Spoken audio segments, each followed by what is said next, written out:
नमस्कार दोस्तों, प्रज्ञान आईसीएस के यूट्यूब चैनल में आप सभी लोगों का बहुत-बहुत स्वागत है। आज हम अपने इस एमसीक्यू सीरीज की जो क्लास है, उसमें यूनियन एग्जीक्यूटिव, है ना? यूनियन एग्जीक्यूटिव अर्थात संघीय कार्यपालिका से संबंधित जो है एमसीक्यू डिस्कस करेंगे। और उसमें भी यूनियन एग्जीक्यूटिव में क्योंकि बहुत सारी चीज़ें हैं, जैसे राष्ट्रपति, उपराष्ट्रपति, प्रधानमंत्री, है ना? मंत्रिपरिषद, तो उन सब के संबंध में प्रावधान है। तो आज हम अपनी इस एमसीक्यू क्लास में जो है वह स्पेशली क्वेश्चन डील करेंगे जो कि रिलेटेड होगा किससे? प्रेसिडेंट महोदय से। किनसे रिलेटेड होगा? प्रेसिडेंट, भारत के राष्ट्रपति जी से जो है संबंधित हम लोग क्वेश्चन वो डिस्कस करेंगे। ठीक है, तो चलिए क्लास को स्टार्ट करते हैं और देखते हैं पहला क्वेश्चन क्या है हमारा, है ना? पहला क्वेश्चन क्या कहता है? पहला क्वेश्चन कहता है निम्नांकित में से किस प्रकार के प्राधिकार भारत के राष्ट्रपति को प्राप्त है? Which type of authorities are vested in the president of India? इसमें ऑप्शन दिए गए हैं आपके। पहले आप क्वेश्चन को थोड़ा सा ऐसे समझ लीजिए कि ये क्वेश्चन जो है ना वह राष्ट्रपति के पद को, है ना, मतलब जो राष्ट्रपति का पद है उसके प्रकृति से संबंधित है। मतलब ये पूछ रहा है कि नेचर ऑफ प्रेसिडेंट ऑफिस वो कैसा है ना? अब ऑप्शन देखिए। ऑप्शन में पहला दिया हुआ है आपका वास्तविक और लोकप्रिय, रियल एंड पॉपुलर, औपचारिक और विधिक, फॉर्मल एंड लीगल, राजनीतिक और नाममात्र, पॉलिटिकल एंड नॉमिनल, संवैधानिक और नाममात्र, कॉन्स्टिट्यूशनल एंड नॉमिनल। ठीक है, तो इन ऑप्शंस में से आपको सही आंसर सेलेक्ट करके जो है वह कोड के माध्यम से जो है सही उत्तर आपको देना है। ठीक है, तो इसमें आप अब हम लोग देखते हैं कि ये जो अलग अलग जो ऑप्शंस दिए गए उसमें से कौन कौन से सही है। पहला वाला ऑप्शन देखिए आप, पहला वाला ऑप्शन क्या कहता है? वास्तविक और लोकप्रिय। हमें ये बात पता है कि भारत में जो है वह किसको अपनाया गया है? संसदीय व्यवस्था को अपनाया गया है। किसे अपनाया गया है? संसदीय व्यवस्था, पार्लियामेंट्री सिस्टम। पार्लियामेंट्री सिस्टम में दो प्रकार के प्रमुख होते हैं। एक को कहा जाता है क्या? नाम मात्र का प्रमुख, और दूसरा होता है वह कौन होता है? वास्तविक प्रमुख। ठीक है, इन दोनों की व्यवस्था जो है नाम मात्र का प्रमुख जो है कौन होगा? यह बात कही गई है आर्टिकल 53 में। किसमें कही गई? आर्टिकल 53 में कहा गया है कि संघ की कार्यपालिक शक्ति किसमें? राष्ट्रपति में निहित होगी, और राष्ट्रपति संघ की कार्यपालिक शक्ति का जो है वह नाम मात्र का प्रमुख होगा, नॉमिनल हेड होगा यूनियन एग्जीक्यूटिव पावर का। ये बात कही गई 53 में। और वास्तविक प्रमुख कौन होगा? ये बात कही गई आर्टिकल 74 में। आर्टिकल 74 में ये कहा गया है कि राष्ट्रपति की सहायता एवं सलाह के लिए एक मंत्रिपरिषद होगी जिसका प्रमुख प्रधानमंत्री होगा। ठीक है, for the aid and advice there is a council of minister, है ना, which is headed by prime minister. तो उसमें उसका प्रमुख कौन होगा? वह प्रधानमंत्री होगा।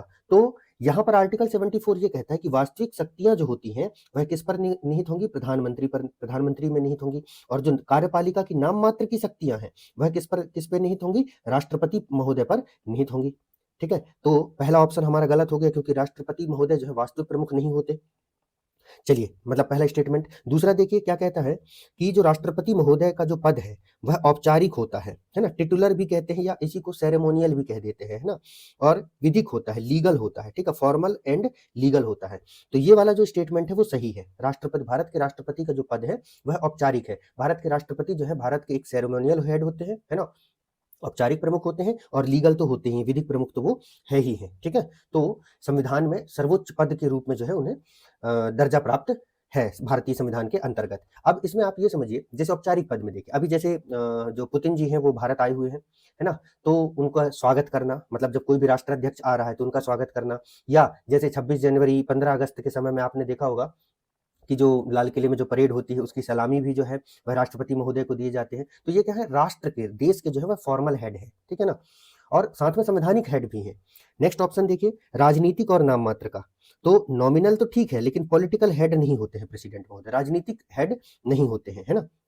और नेक्स्ट ऑप्शन आपका कहता है संवैधानिक और नाम मात्र का, कॉन्स्टिट्यूशनल। तो भैया कॉन्स्टिट्यूशन के आर्टिकल 52 में कहा ही गया है कि राष्ट्रपति जो होते हैं वह भारत राज्य के प्रमुख होते हैं। ठीक है, मतलब nation, head of the nation होते हैं, तो ये सही है। और नॉमिनल तो हमने देखा ही कि वो जो है कार्यपालिका के क्या होता है? नॉमिनल हेड होते हैं। तो मैंने जैसे कि कहा कि ये क्वेश्चन आपका रिलेटेड है राष्ट्रपति पद के प्रकृति से संबंधित, है ना, नेचर। ठीक है, राष्ट्रपति पद का जो है नेचर किस प्रकार का है उससे संबंधित, और ये राष्ट्रपति पद की प्रकृति के संबंध में सारे कॉन्सेप्ट को एक साथ जो है मतलब जो है डील करता है। ठीक है, तो अब हम सही आंसर देखते हैं कि क्या होगा। तो हमें पता है कि हमारा दूसरा और चौथा जो स्टेटमेंट है वो सही है ना, तो इसका सही ऑप्शन हो जाएगा बी। कौन सा हो जाएगा सही ऑप्शन? आपका बी इसका सही आंसर होगा। ठीक है, चलिए नेक्स्ट क्वेश्चन देखते हैं। नेक्स्ट क्वेश्चन हमारा कहता है संविधान के निम्नलिखित अनुच्छेदों में से किस एक के अंतर्गत संघ की कार्यपालिक शक्तियां राष्ट्रपति में निहित है? Under which article are the executive power of the union vested in the president? मतलब किस अनुच्छेद में यह कहा गया है कि संघ की कार्यपालिक शक्तियां राष्ट्रपति में निहित होंगी? पहला ऑप्शन है आपका अनुच्छेद 51, आर्टिकल 51, आर्टिकल 52, आर्टिकल 53, आर्टिकल 54। तो क्या होगा इसका सही आंसर? इसका सही आंसर होगा क्या आपका आर्टिकल 53 में यह बात कही गई है कि संघ की कार्यपालिक शक्ति जो है वह राष्ट्रपति में निहित होंगी। नेक्स्ट क्वेश्चन देखिए, कथन कारण वाला क्वेश्चन है, बहुत महत्वपूर्ण। कथन कारण वाले क्वेश्चनों को सॉल्व करने के लिए जो मेथड मैंने आपको बताया है कि कथन मतलब एक स्टेटमेंट है और उसका उस स्टेटमेंट का जो है कारण है ना, रीजन, मतलब क्या वह उससे संबंधित है कि नहीं, उन दोनों के बीच में रिलेशनशिप है कि नहीं, ये हमें अपने आंसर में देखना होता है। ठीक है, तो इसको पढ़ने के लिए आप लोग क्या करेंगे, एक स्टेटमेंट को समझिए, वो कथन है, कोई आर्गुमेंट है या कोई स्टेटमेंट है जो किसी व्यक्ति के द्वारा दिया जा रहा है, और उस आर्गुमेंट को प्रूव करने के लिए, सही सिद्ध करने के लिए कुछ तर्क दिए जा रहे हैं, कुछ जो है एक तरीके से आप समझिए कि कुछ जो है मतलब स्टेटमेंट को प्रूव करने के लिए आर्गुमेंट्स दिए जा रहे हैं, तो वो आर्गुमेंट सही है या नहीं, ये दो चीजों की जो है जांच पड़ताल हमें यहाँ पर करनी होती है। ठीक है, तो इसको पढ़ने का तरीका भी यही है कि स्टेटमेंट को रीजन के साथ आप क्योंकि लगा करके पढ़ेंगे, बिकॉज लगा करके पढ़ेंगे, या देयरफॉर लगा करके पढ़ेंगे, इसलिए लगा करके पढ़ेंगे। ठीक है, तो चलो सॉल्व करते हैं। पहला कथन क्या कहता है आपका? कथन कहता है रक्षा बलों का सर्वोच्च कमांडर राष्ट्रपति में निहित है।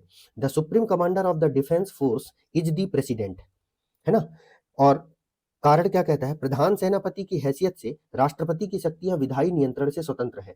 As commander in chief the president power are free from legislative council. ठीक है, तो अब इसको पढ़ो वैसे जैसे मैंने बताया, रक्षा बलों का सर्वोच्च कमांडर राष्ट्रपति में निहित है, क्योंकि प्रधान सेनापति की हैसियत से राष्ट्रपति की शक्तियां विधायी नियंत्रण से स्वतंत्र है। ठीक है, ये स्टेटमेंट है।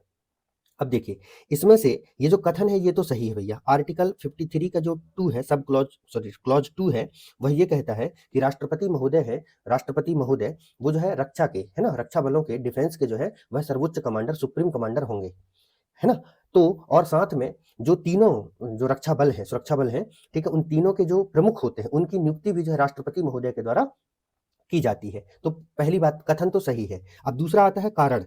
ठीक है, कारण वैसे मैं आपको बता दूं यहाँ पर मैच नहीं कर रहा है, वो उससे जो है उसकी सही व्याख्या नहीं कर रहा है। ठीक है, लेकिन क्या ये कारण सही है या गलत, पहले मतलब ये अपने आप में सही है या गलत है, ये भी हमको चेक करना है। तो अब इसमें देखिए क्या कह रहा है, प्रधान सेनापति की हैसियत से राष्ट्रपति की शक्तियां विधायी नियंत्रण से स्वतंत्र नहीं है। भाई, एक संवैधानिक तंत्र में कोई भी शक्तियां जो होती हैं वह विधायी नियंत्रण से स्वतंत्र नहीं होती है, सब पर जो है विधायी नियंत्रण स्थापित होता है। तो आर्टिकल 53 के क्लॉज 2 में ही ये बात कही गई है कि राष्ट्रपति की, ये जो प्रधान सेनापति की हैसियत से राष्ट्रपति के पास जो भी शक्तियां हैं, जो भी पावर है, उसको संसद के द्वारा जो है, संसद द्वारा क्या किया जा सकता है, विनियमित किया जा सकता है। ठीक है, क्या किया जा सकता है, संसद के द्वारा जो है विनियमित किया जाता है, रेगुलेटेड बाय, ठीक है, रेगुलेटेड बाय किसके, पार्लियामेंट। ठीक है, मतलब इसे जो है वह पार्लियामेंट के द्वारा जो है वह क्या किया जा सकता है, रेगुलेट किया जा सकता है, मतलब वो स्वतंत्र नहीं है। तो ये स्टेटमेंट ही अपने आप में गलत हो गया। कारण, जब स्टेटमेंट ही गलत है तो कारण तो सही हो ही नहीं सकता। तो इसका सही आंसर फिर क्या हो जाएगा, इसका सही आंसर हो जाएगा सी, जहां पर ए तो सही है लेकिन परंतु आर गलत है। अब आपको ये भी जानकारी होनी चाहिए कि कई जगह ये भी हो सकता है कि ए भी सही हो और आर भी सही हो, मतलब कथन भी सही हो, मतलब असर्शन भी सही हो और रीजनिंग भी सही हो, रीजन भी सही हो। ठीक है, दोनों स्टेटमेंट वाइज सही हो लेकिन वो उसका सही स्पष्टीकरण नहीं करता हो, मतलब जो है उसको सही तरीके से जो है स्पष्ट ना करता हो, उसकी व्याख्या ना करता हो। ठीक है, अगर आप इसको थोड़ा सा जनरल एग्जांपल से समझेंगे तो जरा आप दो स्टेटमेंट पर विचार कीजिए। ठीक है, पहला स्टेटमेंट ये कहता है कि पृथ्वी जो है पश्चिम से पूर्व घूमती है। ठीक है, ये स्टेटमेंट है, और फिर कारण कह रहा है इसीलिए सूर्योदय जो है वह पूर्व दिशा से होता है। ये दो बातें हैं यहाँ पर। ठीक है, एक कह रहा है पृथ्वी के रोटेशन को बता रहा है और कारण बता रहा है, मतलब ये कह रहा है, ये इसको उल्टा कर लीजिए, सूर्य जो है वह पृथ्वी पर जो है पूर्व दिशा से उदित होता है। ठीक है, कारण कह रहा है क्योंकि पृथ्वी पश्चिम से पूर्व की ओर घूम रही है ना, रोटेट कर रही है। तो अब देखिए यहाँ पर दो चीजें हैं कि भैया क्या हो रहा है कि सूर्य पूर्व दिशा से उग रहा है, ये कथन सही है, और पृथ्वी जो है वह पश्चिम से पूर्व घूमती, ये कथन भी अपने आप में सही है। और अब स्पष्टीकरण की बात आई तो ये सही बात है कि पृथ्वी में, मतलब जो है अर्थ में है, वह सूर्य पश्चिम दिशा से उगता है, उसका कारण ये है कि पृथ्वी पश्चिम से पूर्व क्या हो रही है, घूम रही है। तो स्पष्टीकरण भी सही है। तो यहाँ तीनों चीजें सही है, दोनों कथन सही है और उसका स्पष्टीकरण भी सही है। तो इन क्वेश्चनों में थोड़ा सा बहुत दिमाग जो है ना, एक तरीके से आप समझिए कि फालूदा बन जाता है। ठीक है, चलो आगे बढ़ते हैं। आई होप कि आपको समझ में आया होगा। नेक्स्ट क्वेश्चन देखते हैं। नेक्स्ट क्वेश्चन क्या कहता है? भारतीय संविधान भारत के राष्ट्रपति को अधिकार नहीं देता है, नहीं देता है। The constitution of India does not give the which of the following power to the president, है ना। ये इसमें पूछा गया है, मतलब कौन सा अधिकार राष्ट्रपति के पास नहीं है। पहला ऑप्शन दिया गया है प्रधानमंत्री की नियुक्ति, अपॉइंटमेंट ऑफ पीएम। दूसरा ऑप्शन दिया है राज्यों के मुख्यमंत्री की नियुक्ति, अपॉइंटमेंट ऑफ चीफ मिनिस्टर। रक्षा बलों का सर्वोच्च commander, supreme commander of armed forces. देश के किसी भाग में आपातकाल लागू करना, proclaim emergency in any part of India. तो इसमें से कौन सी शक्ति जो है वह राष्ट्रपति महोदय की नहीं है, आपको ये बताना है। चलिए, क्या है सही आंसर आप बताइए, फिर मैं एक्सप्लेन करता हूँ। प्रधानमंत्री की नियुक्ति, भैया ये तो राष्ट्रपति महोदय के द्वारा ही किया जाता है, आर्टिकल 75 में स्पष्ट रूप से कहा गया है। राज्य के मुख्यमंत्रियों की नियुक्ति, भैया ये जो है ना, राज्य के मुख्यमंत्रियों की नियुक्ति जो है आर्टिकल 164 के तहत, अनुच्छेद 164 के तहत जो है वह राज्यपाल महोदय, गवर्नर के द्वारा जो है की जाती है। किसके द्वारा की जाती है? गवर्नर के द्वारा की जाती है। रक्षा बलों का सर्वोच्च commander, supreme commander of armed forces, बिल्कुल सत्य बात है, आर्टिकल 53(2) में ये बात कही गई है, क्लॉज 2 में ये बात कही गई है। देश के किसी भाग में आपातकाल लागू करना, आर्टिकल जो है 352, अनुच्छेद 352 में जो है ये शक्ति जो है राष्ट्रपति को ही प्राप्त है कि वह देश के किसी, या तो संपूर्ण देश में या देश के किसी एक भाग में जो है राष्ट्रीय आपातकाल की घोषणा कर सकते हैं। ये बात जो है सत्य है। तो गलत क्या है? गलत है बी नंबर का। ठीक है, मुख्यमंत्री की नियुक्ति जो है राष्ट्रपति महोदय नहीं करते हैं। नेक्स्ट क्वेश्चन देखते हैं हम लोग।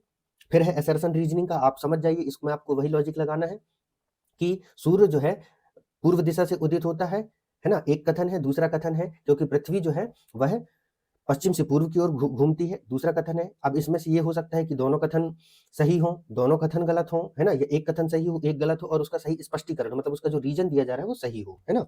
ये आप दिमाग में लेके चलिएगा। कथन देखिए क्या कहता है। असर्शन कहता है राष्ट्रपति संसद का भाग है। ठीक है, the president is part of parliament. Reasoning क्या कहता है इसका? रीजन क्या है? संसद के दोनों सदनों द्वारा पारित विधेयक बिना राष्ट्रपति की स्वीकृति के कानून नहीं बन सकता है। A bill passed by both houses can not become law without president assent. Option आपको पता है कि इसमें इस तरीके के ऑप्शन रहेंगे, ए तथा आर दोनों सही है तथा आर ए की सही व्याख्या है। ए तथा आर दोनों सही है परंतु आर ए की सही व्याख्या नहीं है। ए सही है परंतु आर गलत है, ए गलत है परंतु आर सही है। ठीक है, तो क्या होगा सही आंसर भाई? राष्ट्रपति संसद का भाग है, ये बात तो बिल्कुल 101% सही है। आर्टिकल 79 में ये कहा गया है कि भारत की जो संसद है वह राष्ट्रपति, लोकसभा और राज्यसभा से जो है मिलकर के उसका जो है निर्माण होगा, ये बात कही गई है। फिर है आपका संसद के द्वारा जो पारित, दोनों सदनों के द्वारा पारित विधेयक, मतलब जब पार्लियामेंट कोई भी विधेयक को जो पारित करती है ना, जो कोई भी बिल है उसको जो है पार्लियामेंट के द्वारा जो पास किया जाता है तो वो जाता है प्रेसिडेंट महोदय के पास। किसके पास जाता है? प्रेसिडेंट महोदय के पास। जब तक प्रेसिडेंट उस पर जो है साइन नहीं करते हैं तब तक वो बिल जो है एक्ट नहीं बनता है, एक्ट में कन्वर्ट नहीं होता है। ठीक है, तो राष्ट्रपति की स्वीकृति कानून नहीं बन सकता, ये भी स्टेटमेंट सही है और ये इसकी सही व्याख्या भी है। ऐसा इसलिए है क्योंकि राष्ट्रपति संसद का अभिन्न अंग है। राष्ट्रपति जो है वह संसद का अभिन्न अंग है, इसलिए बिना राष्ट्रपति के सहमति के कोई भी बिल जो है, कोई भी जो बिल है वह कानून में परिवर्तित नहीं हो सकता है, कानून में तब्दील नहीं हो सकता है। क्यों? क्योंकि राष्ट्रपति संसद का अभिन्न अंग है, ये कहा गया है आर्टिकल 79 में। और ये राष्ट्रपति की सिग्नेटरी पावर जो है वह आपके डिस्क्राइब की गई है आर्टिकल 111 में, मतलब अनुच्छेद 111 में ये बात कही गई है ना। तो इसका सही आंसर हो जाएगा ए और आर दोनों सही है भाई। पहले तो बात हमको ये समझ में आ गई कि ये दोनों स्टेटमेंट सही है और जो आर है वो ए की सही व्याख्या भी कर रहा है। ठीक है, चलिए नेक्स्ट क्वेश्चन देखिए। नेक्स्ट क्वेश्चन आपका कहता है राष्ट्रपति की शक्तियों के बारे में कौन सा कथन सही नहीं है? Which of the following is not correct regarding the power of president of India? तो नॉट करेक्ट है। ऑप्शन देखिए क्या क्या कह रहा है। कह रहा है राष्ट्रपति को सर्वोच्च न्यायालय के परामर्श को स्वीकार करना चाहिए। The president must accept the advice of supreme court. आपातकालीन शक्तियां, इमरजेंसी पावर। राज्यों में राष्ट्रपति शासन को आगे बढ़ाने की शक्ति, एक्सटेंड प्रेसिडेंट रूल। राष्ट्रपति सर्वोच्च न्यायालय के परामर्श को स्वीकार अथवा अस्वीकार कर सकता है। प्रेसिडेंट में एक्सेप्ट और रिजेक्ट सुप्रीम कोर्ट एडवाइस। तो इसमें ये पूछा कि इसमें से सही क्या नहीं है। पहले ये देखो सही क्या क्या है ना। पहला है राष्ट्रपति को सर्वोच्च न्यायालय के परामर्श को स्वीकार करना चाहिए, प्रेसिडेंट मस्ट एक्सेप्ट, ये गलत है भाई, है ना। ऐसा ये आर्टिकल 143 से रिलेटेड है, आर्टिकल 143 जिसमें सुप्रीम कोर्ट की तो एडवाइजरी ज्यूरिसडिक्शन और प्रेसिडेंट की, राष्ट्रपति महोदय की राष्ट्रपति महोदय की सुप्रीम कोर्ट से सलाह मांगने की शक्ति, ठीक है, एडवाइस मांगने की शक्ति पर जो है आधारित है। तो उसमें ये बात कही गई है कि राष्ट्रपति जो है, मतलब राष्ट्रपति ने क्या किया, सुप्रीम कोर्ट से सलाह मांगी, है ना, सुप्रीम कोर्ट से सलाह मांगी और सुप्रीम कोर्ट ने फिर राष्ट्रपति को सलाह दी भी। तो क्या ये सलाह जो सुप्रीम कोर्ट ने राष्ट्रपति को दिया, है ना, सुप्रीम कोर्ट ने जो राष्ट्रपति को दिया वो राष्ट्रपति पर बाइंडिंग है या नहीं, ये पूछ रहा है। तो भैया सुप्रीम कोर्ट ने जो सलाह दिया है राष्ट्रपति को, वो राष्ट्रपति पर बाइंडिंग नहीं होता है, ठीक है, मतलब उसको मानना राष्ट्रपति के लिए कंपलसरी नहीं होता है। हाँ, ये अलग बात है, एक दूसरे की संवैधानिक स्थिति को देखते हुए ये दोनों, सुप्रीम कोर्ट सलाह दे देता है और राष्ट्रपति सलाह को मान भी लेता है, ठीक है, संवैधानिक स्थिति की वजह से। तो इसमें कुछ स्पेशल केस भी है, तो ये स्टेटमेंट गलत है और आंसर तक हम पहुंच भी चुके हैं। पर बाकी का देख लीजिए, आपातकालीन शक्तियां राष्ट्रपति में है, राज्यों में राष्ट्रपति शासन आगे बढ़ाने की शक्ति, अनुच्छेद 356 जो कि प्रेसिडेंट रूल से संबंधित है, वो राष्ट्रपति पर निहित है, राष्ट्रपति में निहित है। और राष्ट्रपति सर्वोच्च न्यायालय के परामर्श को स्वीकार अथवा अस्वीकार कर सकता है, ये स्टेटमेंट भी आपका सही है, ठीक है, यही जो मैंने आपको बताया आर्टिकल 143, ठीक है, आर्टिकल 143 में जो इसका प्रोविजन किया गया है। ठीक, चलिए नेक्स्ट क्वेश्चन देखते हैं। नेक्स्ट क्वेश्चन फिर कथन कारण से रिलेटेड है ना। कुछ स्टूडेंट कमेंट में भी कह रहे थे कि सर कथन कारण के जो है क्वेश्चंस जो है सॉल्व करवाइए, और कह रहे थे अच्छा हाँ मैं आपको एक जानकारी भी दे दूं कि जैसे बहुत सारे स्टूडेंट ऐसे हैं जो क्लास से जुड़ते हैं, वो यूट्यूब मतलब जो वहाँ पर कमेंट नहीं करते, मुझे जैसे पर्सनली मैसेज करते हैं मेरे नंबर पर, तो आप लोग वहाँ पर कमेंट किया कीजिए, कहाँ पर, यूट्यूब में, है ना, मतलब जहाँ पर क्लासेस चल रही है वहाँ पर। तो क्या है कि वहीं के वहीं जो है मैं बीच में जो है उनके जो भी आपके डाउट्स रहते हैं वहाँ पर क्लियर कर देता हूँ। क्या है कि आप लोग मतलब मुझे व्हाट्सएप मैसेज करते हैं तो कई बार मैं उसको चेक नहीं कर पाता, है ना, तो उस वजह से वो चीज़ें पेंडिंग में चली जाती। फिर बहुत सारे क्लास हम बच्चे कंप्लेंट भी करते हैं कि सर आप टाइम से रिप्लाई नहीं कर पाते, एक्चुअली इतना ज़्यादा मैसेजेस हो जाते हैं, डाउट हो जाते हैं बच्चों के, फिर वो सॉल्व नहीं हो पाता है, ठीक है। तो चलिए उसमें क्या है आपका कथन कारण, है ना, कथन कारण में क्या है, असर्शन में देखिए, संघ की कार्यपालिक शक्तियां भारत के राष्ट्रपति में निहित है, ये कथन है। कारण क्या कहता है, कार्यपालिक शक्तियां सरकार का व्यवसाय चलाने से संबंधित है, executive power related to carrying on the business of government. पहले तो हम ये देखते हैं कि क्या ये दोनों सही है या नहीं। चलिए करते हैं पोस्टमार्टम। संघ की कार्यपालिक शक्तियां राष्ट्रपति में निहित है, ये तो हमको अब पता है भैया कि निहित है। हाँ, कार्यपालिक शक्तियों का संबंध जो है सरकार के व्यवसाय चलाने से, ये कथन भी सही है, क्योंकि इसका मतलब यही होता है, एग्जीक्यूटिव पावर का मतलब यही है एडमिनिस्ट्रेशन चलाना, ठीक है ना, एडमिनिस्ट्रेशन चलाना।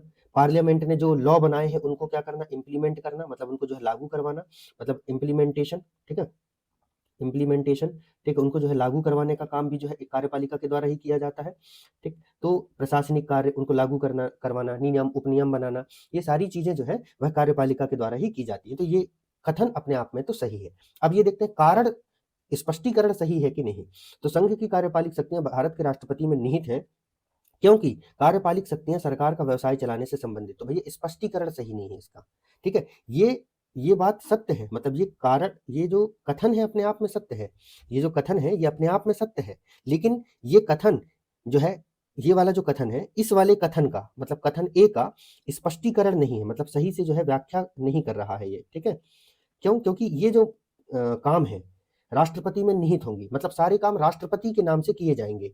और ये जो दूसरी बात है, ये राष्ट्रपति के नाम से तो किए जाते हैं, लेकिन करता कौन है भैया, इसको करता है प्रधानमंत्री काउंसिल ऑफ मिनिस्टर के साथ मिलकर के, ठीक है। तो अगर यहाँ पर ये कहता कि संघ की कार्यपालिक शक्तियां, संघ के कार्यपालिक शक्तियों का वास्तविक संचालन प्रधानमंत्री के द्वारा किया जाता है, कथन ये होता, ठीक है ना, the real execution of union executive is done by prime minister, तो ये स्टेटमेंट सही हो जाता और उसका स्पष्टीकरण मतलब उसकी जो है एक्सप्लेनेशन भी वो सही हो जाता, लेकिन यहाँ पर ऐसा नहीं है। तो ये वाला जो स्टेटमेंट है वो आपका क्या हो जाएगा, मतलब स्पष्टीकरण सही नहीं होगा। तो इसका सही आंसर हो जाएगा बी, कि मतलब ये दोनों स्टेटमेंट करेक्ट है, बट आर ए का जो है सही एक्सप्लेनेशन नहीं है, मतलब उसकी सही व्याख्या नहीं करता है। अच्छा, मैं अभी थोड़ा सा ध्यान दिया हूँ कि जो ऑप्शंस दिए गए हैं वो इस वाले जो क्वेश्चन है उसमें इंग्लिश में नहीं दिए हुए हैं।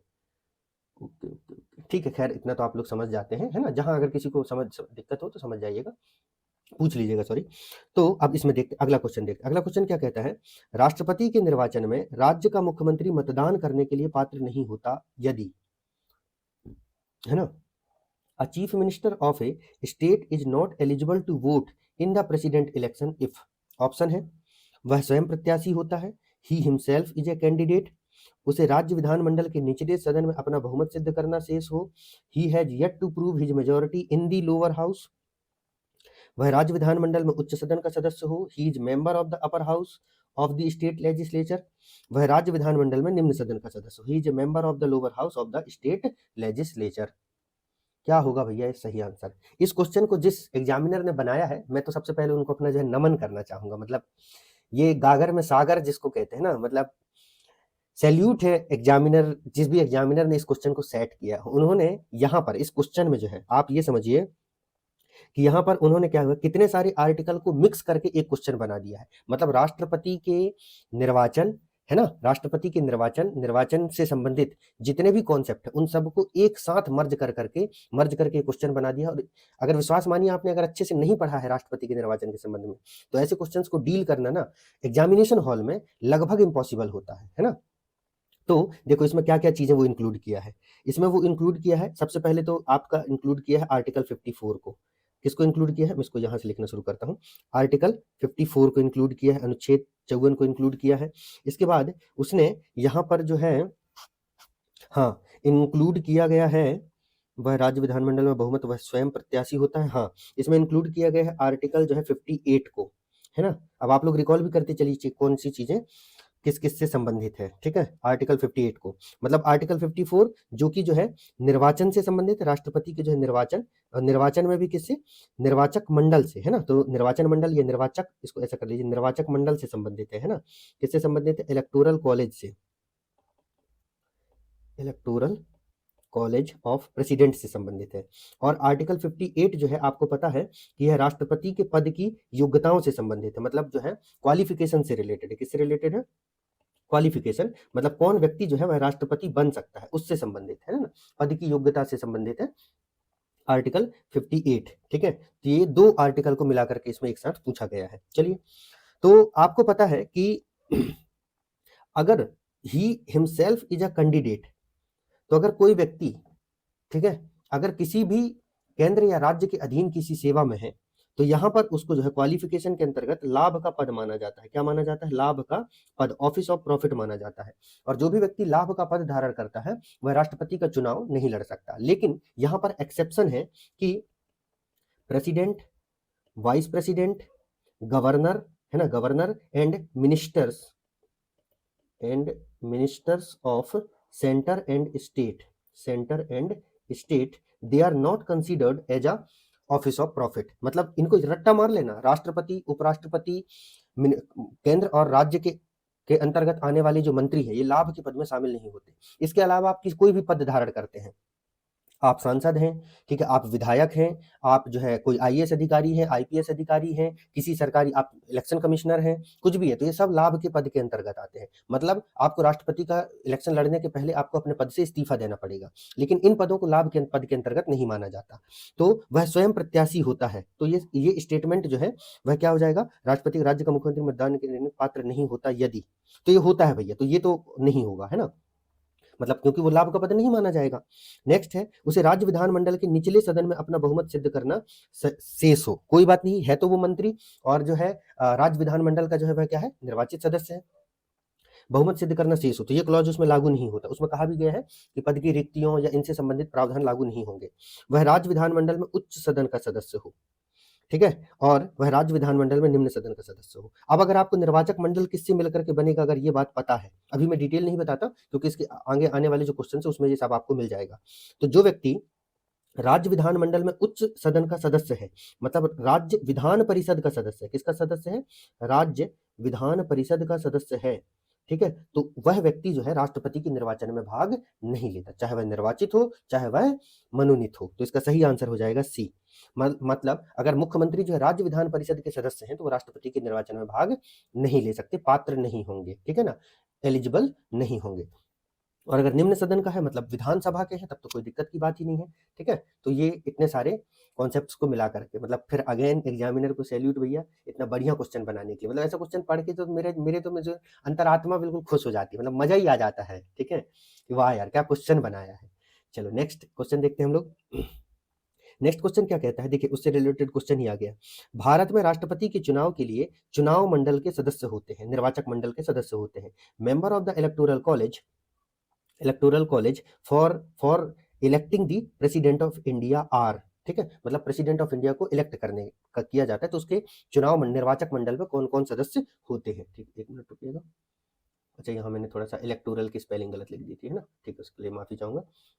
चलिए, तो यहाँ पर देखिए, पहला जो है मतलब कौन-कौन शामिल होता है उसमें से पहला लिखा हुआ है, लोकसभा के चुने हुए सदस्य क्या शामिल होते हैं? Elected members of Lok Sabha. Rajya Sabha के चुने हुए सदस्य इलेक्टेड मेंबर्स ऑफ राज्यसभा। राज्य विधानसभा के चुने हुए सदस्य elected members of state legislative assemblies. राज्य विधान परिषद के चुने हुए सदस्य elected members of legislative assemblies. ठीक है, तो फिर से आप लोग अनुच्छेद जो है 54 याद कर लो, आर्टिकल 54 याद कर लो, और आर्टिकल 54 जिसने अच्छे से पढ़ा है वो इस क्वेश्चन को जो चुटकी में सॉल्व कर जाएगा। कैसे? आर्टिकल 54 में कहा गया है कि राष्ट्रपति के निर्वाचक मंडल में इलेक्टोरल कॉलेज में लोकसभा के चुने हुए सदस्य शामिल होते हैं, सत्य बात। राज्यसभा के चुने हुए सदस्य शामिल होते हैं, सत्य बात। राज्य विधानसभा के चुने हुए सदस्य शामिल होते हैं, एकदम बिल्कुल सत्य बात है ये। और राज्य विधान परिषद के चुने हुए सदस्य शामिल होते हैं, ये एकदम गलत है, सरासर गलत बात है। तो आपको ये याद रखना है। अब कौन कौन शामिल होते हैं ये तो पता चल गया, और इसके साथ और शामिल होते हैं वो भी याद कर लो साथ में लगे हाथ। दिल्ली और पौंडीचेरी के जो है ना, दिल्ली और पुडुचेरी या पौंडीचेरी के जो है, पौंडीचेरी के जो विधानसभा है, क्या है, दिल्ली और पुडुचेरी की जो स्टेट लेजिस्लेटिव असेंबली है, जो विधानसभा है, उसके जो इलेक्टेड मेंबर होते हैं, है ना, मतलब उसके जो निर्वाचित सदस्य होते हैं, मतलब जो एमएलए होते हैं, वो भी इसमें शामिल होते हैं। तो आपको ये इतनी बातें याद रखनी, ये सब जो है, ये और ये सारे जो है मिल करके वह राष्ट्रपति के निर्वाचन में भाग लेते हैं। इतना बहुत अच्छे से याद कर लीजिए। और ये याद रखना है आपको, केवल और केवल भाग लेते हैं कौन? निर्वाचित सदस्य। कौन भाग लेते हैं? निर्वाचित सदस्य। मनोनीत सदस्य भाग नहीं लेते हैं। बल्कि जब राष्ट्रपति पर महाभियोग होता है तब थोड़ा सा उल्टा हो जाता है मामला। जो मनोनीत सदस्य हैं, चाहे वह कहीं पर भी उनका मनोनयन किया गया हो, राज्यसभा में, लोकसभा में, राज्य विधानसभा में, राज्य विधान परिषद में, विधान परिषद तो खैर भाग ही नहीं लेता, तो भी जो मनोनीत सदस्य होते हैं, जो नॉमिनेटेड मेंबर होते हैं, वो राष्ट्रपति के चुनाव में भाग नहीं लेते हैं। और पहला तो ये हो गया। और दूसरा, जो स्टेट लेजिस्लेटिव काउंसिल है, जो राज्य विधान परिषद के सदस्य हैं, वो भी राष्ट्रपति के चुनाव में भाग नहीं लेते हैं। ये दो चीजें आपको याद रखनी है, जो भाग नहीं लेते हैं। और अगर यूटी की बात करें तो दिल्ली और पुडुचेरी को छोड़ करके बाकी यूटीज भी भाग नहीं लेती है प्रेसिडेंट के इलेक्शन में। ये भी आपको यहां पर याद रखना है। तो इसका सही आंसर हो जाएगा 1, 2 और 3। ठीक है, बहुत बढ़िया सवाल है ये भी। नेक्स्ट क्वेश्चन देखिए आपका। नेक्स्ट क्वेश्चन क्या कहता है? राष्ट्रपति और उपराष्ट्रपति की अनुपस्थिति में राष्ट्रपति का कार्यभार कौन ग्रहण करेगा? Who discharge the function of the president when both the president and vice president are absent? अब अगर आपने आर्टिकल 62 अच्छे से पढ़ा है, अनुच्छेद 62, जहां पर राष्ट्रपति पद की रिक्ति को भरने से संबंधित, मतलब जब राष्ट्रपति के पद में किसी भी प्रकार की जो है रिक्ति है, ठीक है, वैकेंसी है, या राष्ट्रपति जो है अपने पद में अनुपस्थित है किसी भी कारण से, चाहे बीमार पड़ गए हों, कहीं बाहर चले गए हों, है ना, रिजाइन कर दिए हों, या उनकी डेथ हो गई हो, सडन डेथ, तो उसको ऐसी जो आपात परिस्थिति है ना, ऐसे कंडीशन में राष्ट्रपति का पद कैसे भरा जाएगा, इसकी बात की गई है यहाँ पर। तो क्वेश्चन कह रहा है कि अभी कंडीशन ऐसा है कि राष्ट्रपति भी नहीं है और उपराष्ट्रपति भी नहीं है। ऐसे कंडीशन में कार्यभार कौन ग्रहण करेगा? ऑप्शन दिया हुआ है, chief justice of India, Bharat के मुख्य न्यायाधीश, लोकसभा के अध्यक्ष, स्पीकर ऑफ लोकसभा, मंत्रिपरिषद, काउंसिल ऑफ मिनिस्टर्स, और डी है प्रधानमंत्री का कैबिनेट, प्राइम मिनिस्टर कैबिनेट। ठीक है, तो खैर इसका सही आंसर है दोस्तों, अगर हम इसके सही आंसर की बात करें तो आर्टिकल 62 में ये कहा गया है कि अगर मान लीजिए, पहले तो राष्ट्रपति अपना पद धारण करते हैं, मान लीजिए राष्ट्रपति किसी भी कारण से अपने पद पर नहीं है, ठीक है, तो उनकी जगह जो है, जो उपराष्ट्रपति महोदय हैं, जो उपराष्ट्रपति हैं, जो वाइस प्रेसिडेंट हैं, वह क्या करेंगे? कार्यवाहक राष्ट्रपति की भूमिका निभाएंगे। एक्टिंग प्रेसिडेंट कार्यवाहक राष्ट्रपति की भूमिका निभाएंगे, एक्टिंग प्रेसिडेंट के जो है रोल प्ले करेंगे। लेकिन अगर उपराष्ट्रपति महोदय भी उपस्थित नहीं है, तब जो है भारत के मुख्य न्यायाधीश, चीफ जस्टिस ऑफ इंडिया के द्वारा जो है वह एक्टिंग प्रेसिडेंट, ठीक है, किसके रूप में? एक्टिंग प्रेसिडेंट के रूप में जो है, एक्टिंग प्रेसिडेंट के रूप में जो है अपना रोल प्ले किया जाएगा। ये बात कही गई है। ठीक है, हुआ भी है ऐसा कि क्या हुआ, जब क्या हुआ कि राष्ट्रपति महोदय थे कौन? सर्वपल्ली राधाकृष्णन जी। ठीक है, तो सर्वपल्ली राधाकृष्णन जी के बाद में जो ऐसा हुआ, और उस समय उपराष्ट्रपति थे वीवी गिरी जी। ठीक है, वीवी गिरी जी उपराष्ट्रपति थे और वो राष्ट्रपति थे। तो नहीं सॉरी, वो नहीं थे, जाकिर हुसैन थे। जाकिर 1969 की बात है, 1969 की बात है। जाकिर हुसैन, है ना, डॉक्टर जाकिर हुसैन जो है राष्ट्रपति थे, और वीवी गिरी जो थे वो उपराष्ट्रपति थे। सडन आपको पता है कि भारत के एकमात्र राष्ट्रपति जिनके पद में रहते हुए मृत्यु हुई थी, तो जाकिर हुसैन जी की डेथ हो गई। तो उसके बाद वीवी गिरी जो थे वह क्या बनाए गए?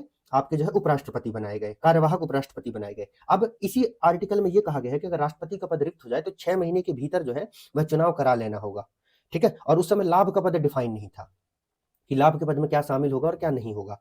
तो उपराष्ट्रपति जो व्यक्ति है मतलब उसको उस समय लाभ का पद माना जाता था। तो वीवी गिरि जी को भी राष्ट्रपति का चुनाव लड़ना था, तो उन्होंने दे दिया इस्तीफा। अब देखो, राष्ट्रपति जी की तो डेथ हो गई है, उपराष्ट्रपति कार्यवाहक बन सकते थे और उपराष्ट्रपति महोदय जो है उन्होंने रिजाइन कर दिया है। अब ऐसे कंडीशन में जो है वह सुप्रीम कोर्ट के चीफ जस्टिस जो है जस्टिस मोहम्मद हिदायतुल्लाह जी जो थे, उन्हें फिर एक्टिंग प्रेसिडेंट बनाया गया। और यहीं से फिर ये क्लियर किया गया कि लाभ के पद में ऑफिस ऑफ प्रॉफिट में क्या क्या शामिल होगा और क्या क्या चीजें शामिल नहीं होंगी। क्योंकि ये बात कही गई है कि राष्ट्रपति का जो पद है कभी भी खाली नहीं रहेगा, मतलब हमेशा उस पद पर किसी न किसी का होना अति आवश्यक है, कभी भी वो वेकेंट नहीं रहेगा, ठीक है। तो इसका सही आंसर क्या हो जाएगा? ए, सर्वोच्च न्यायालय का मुख्य न्यायाधीश। अब आपके मन में क्वेश्चन आ रहा होगा, सर अगर वो भी ना हो तो तब फिर सीनियर मोस्ट जजेज है ना ऑफ सुप्रीम कोर्ट, ठीक है। उसमें 3-4 जज शामिल होते हैं। अब ऐसा नहीं है कि बिल्कुल भगवान भी इतना बेरहम नहीं है ना कि सबको एक साथ उठा ले, है ना। चलो नेक्स्ट क्वेश्चन देखते हैं हम लोग। तो नेक्स्ट क्वेश्चन में क्या है आपका, भारतीय राष्ट्रपति के विषय में सही कथनों की पहचान करें। Consider the following statement regarding the president of India, है ना। प्रेसिडेंट से रिलेटेड सही कथनों की जो है आपको पहचान करना है। पहला ऑप्शन है, उसे भारत का जन्म से नागरिक होना चाहिए, he must B a citizen of India by birth. Next है, उसे 35 वर्ष की उम्र पूरी कर लेनी चाहिए, he must have completed 35 year of age. उसे संसद का सदस्य निर्वाचित होने की योग्यता रखनी चाहिए, he must be qualified to be elected as a member of parliament, ठीक है। ये ऑप्शंस यहाँ पर आपके दिए हुए हैं, ठीक है भैया।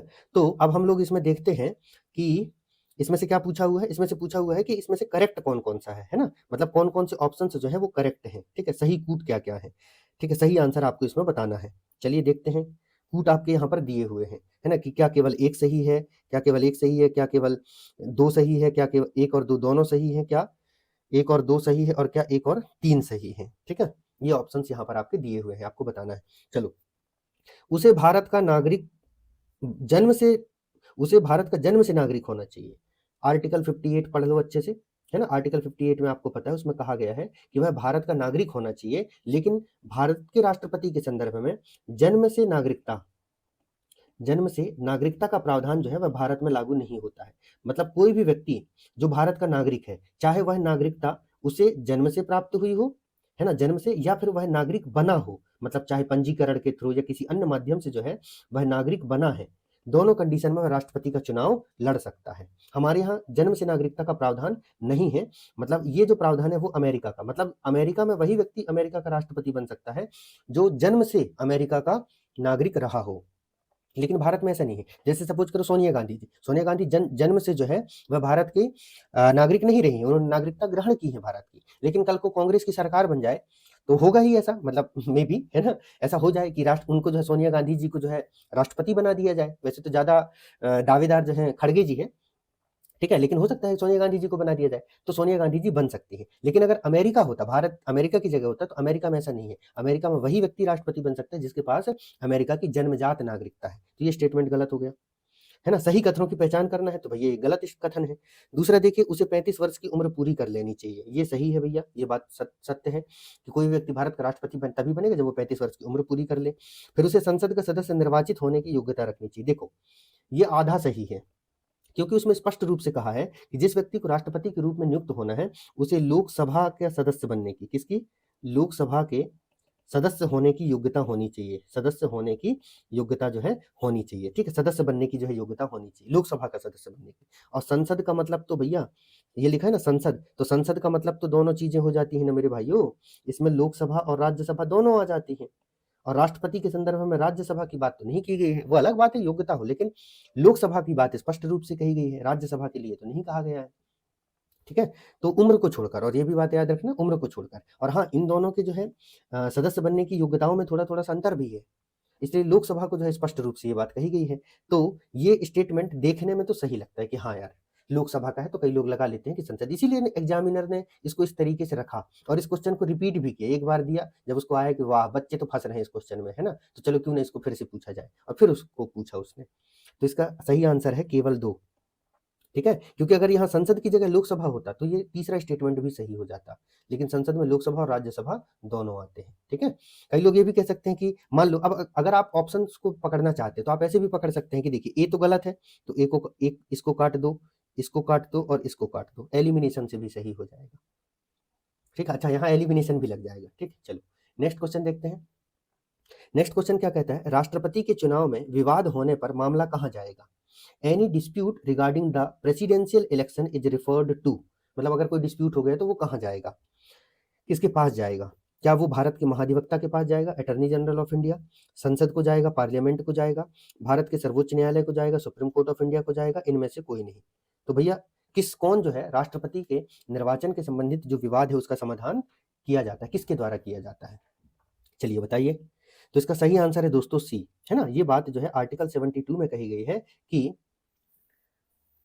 आर्टिकल 71 में ये बात कही गई है कि राष्ट्रपति एवं उपराष्ट्रपति से संबंधित जो चुनाव के संबंध में, निर्वाचन के संबंध में जो भी विवाद होंगे उनका समाधान जो है केवल और केवल सुप्रीम कोर्ट के द्वारा किया जाएगा। ये भी याद रखना, हाई कोर्ट नहीं, केवल और केवल सुप्रीम कोर्ट के द्वारा जो है उसका समाधान किया जाएगा। वैसे ये जो पावर है ना सुप्रीम कोर्ट की, आर्टिकल 71 में जो दिया गया है, इसको इंदिरा गांधी ने 42वें संविधान संशोधन के द्वारा समाप्त कर दिया था, लेकिन बाद में फिर वही 44वें संशोधन के माध्यम से इसको जनता पार्टी ने रिस्टोर कर दिया था।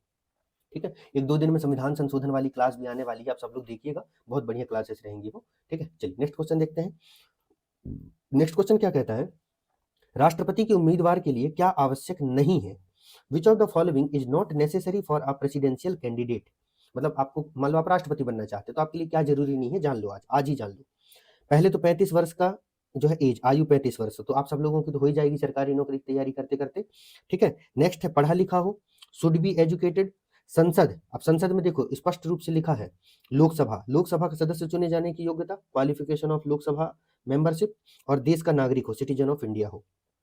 इसमें अगर एक ऑप्शन और ऐड कर दें, लाभ का पद, तो ये कंप्लीट हो जाएगा, आर्टिकल 58 कंप्लीट हो जाएगा। लाभ का पद धारण ना करता हो, ठीक है ना करता हो, डज नॉट होल्ड, है ना, does not hold the office of profit. अगर हम इसको और ऐड कर दें, है ना, इसको और ऐड कर दें, तो ये सारे आर्टिकल 58 में जो राष्ट्रपति की जितनी भी योग्यताएं दी गई हैं वो सब यहाँ पर कंप्लीट हो जाती हैं। ठीक है, सारे जो प्रोविजंस हैं वो यहाँ पर क्या हो जाते हैं, कंप्लीट हो जाते हैं। ठीक है, तो इसका सही आंसर होगा बी। क्या होगा सही answer? B, should be educated हो, ये ऐसी कोई बात जो है भारत के संविधान में नहीं की गई है। ठीक है, तो इस बात को जो है आप लोग थोड़ा सा याद रखिएगा। चलिए नेक्स्ट क्वेश्चन देखते हैं हम लोग, हमारा क्या है नेक्स्ट क्वेश्चन। नेक्स्ट क्वेश्चन है आपका, मुझे कहता है कि एक सांसद अथवा विधायक राष्ट्रपति निर्वाचित हो सकता है, परंतु, मतलब कोई व्यक्ति है, सांसद है या विधायक है, राष्ट्रपति निर्वाचित हो सकता है, परंतु an MP and MLA may be elected as president, but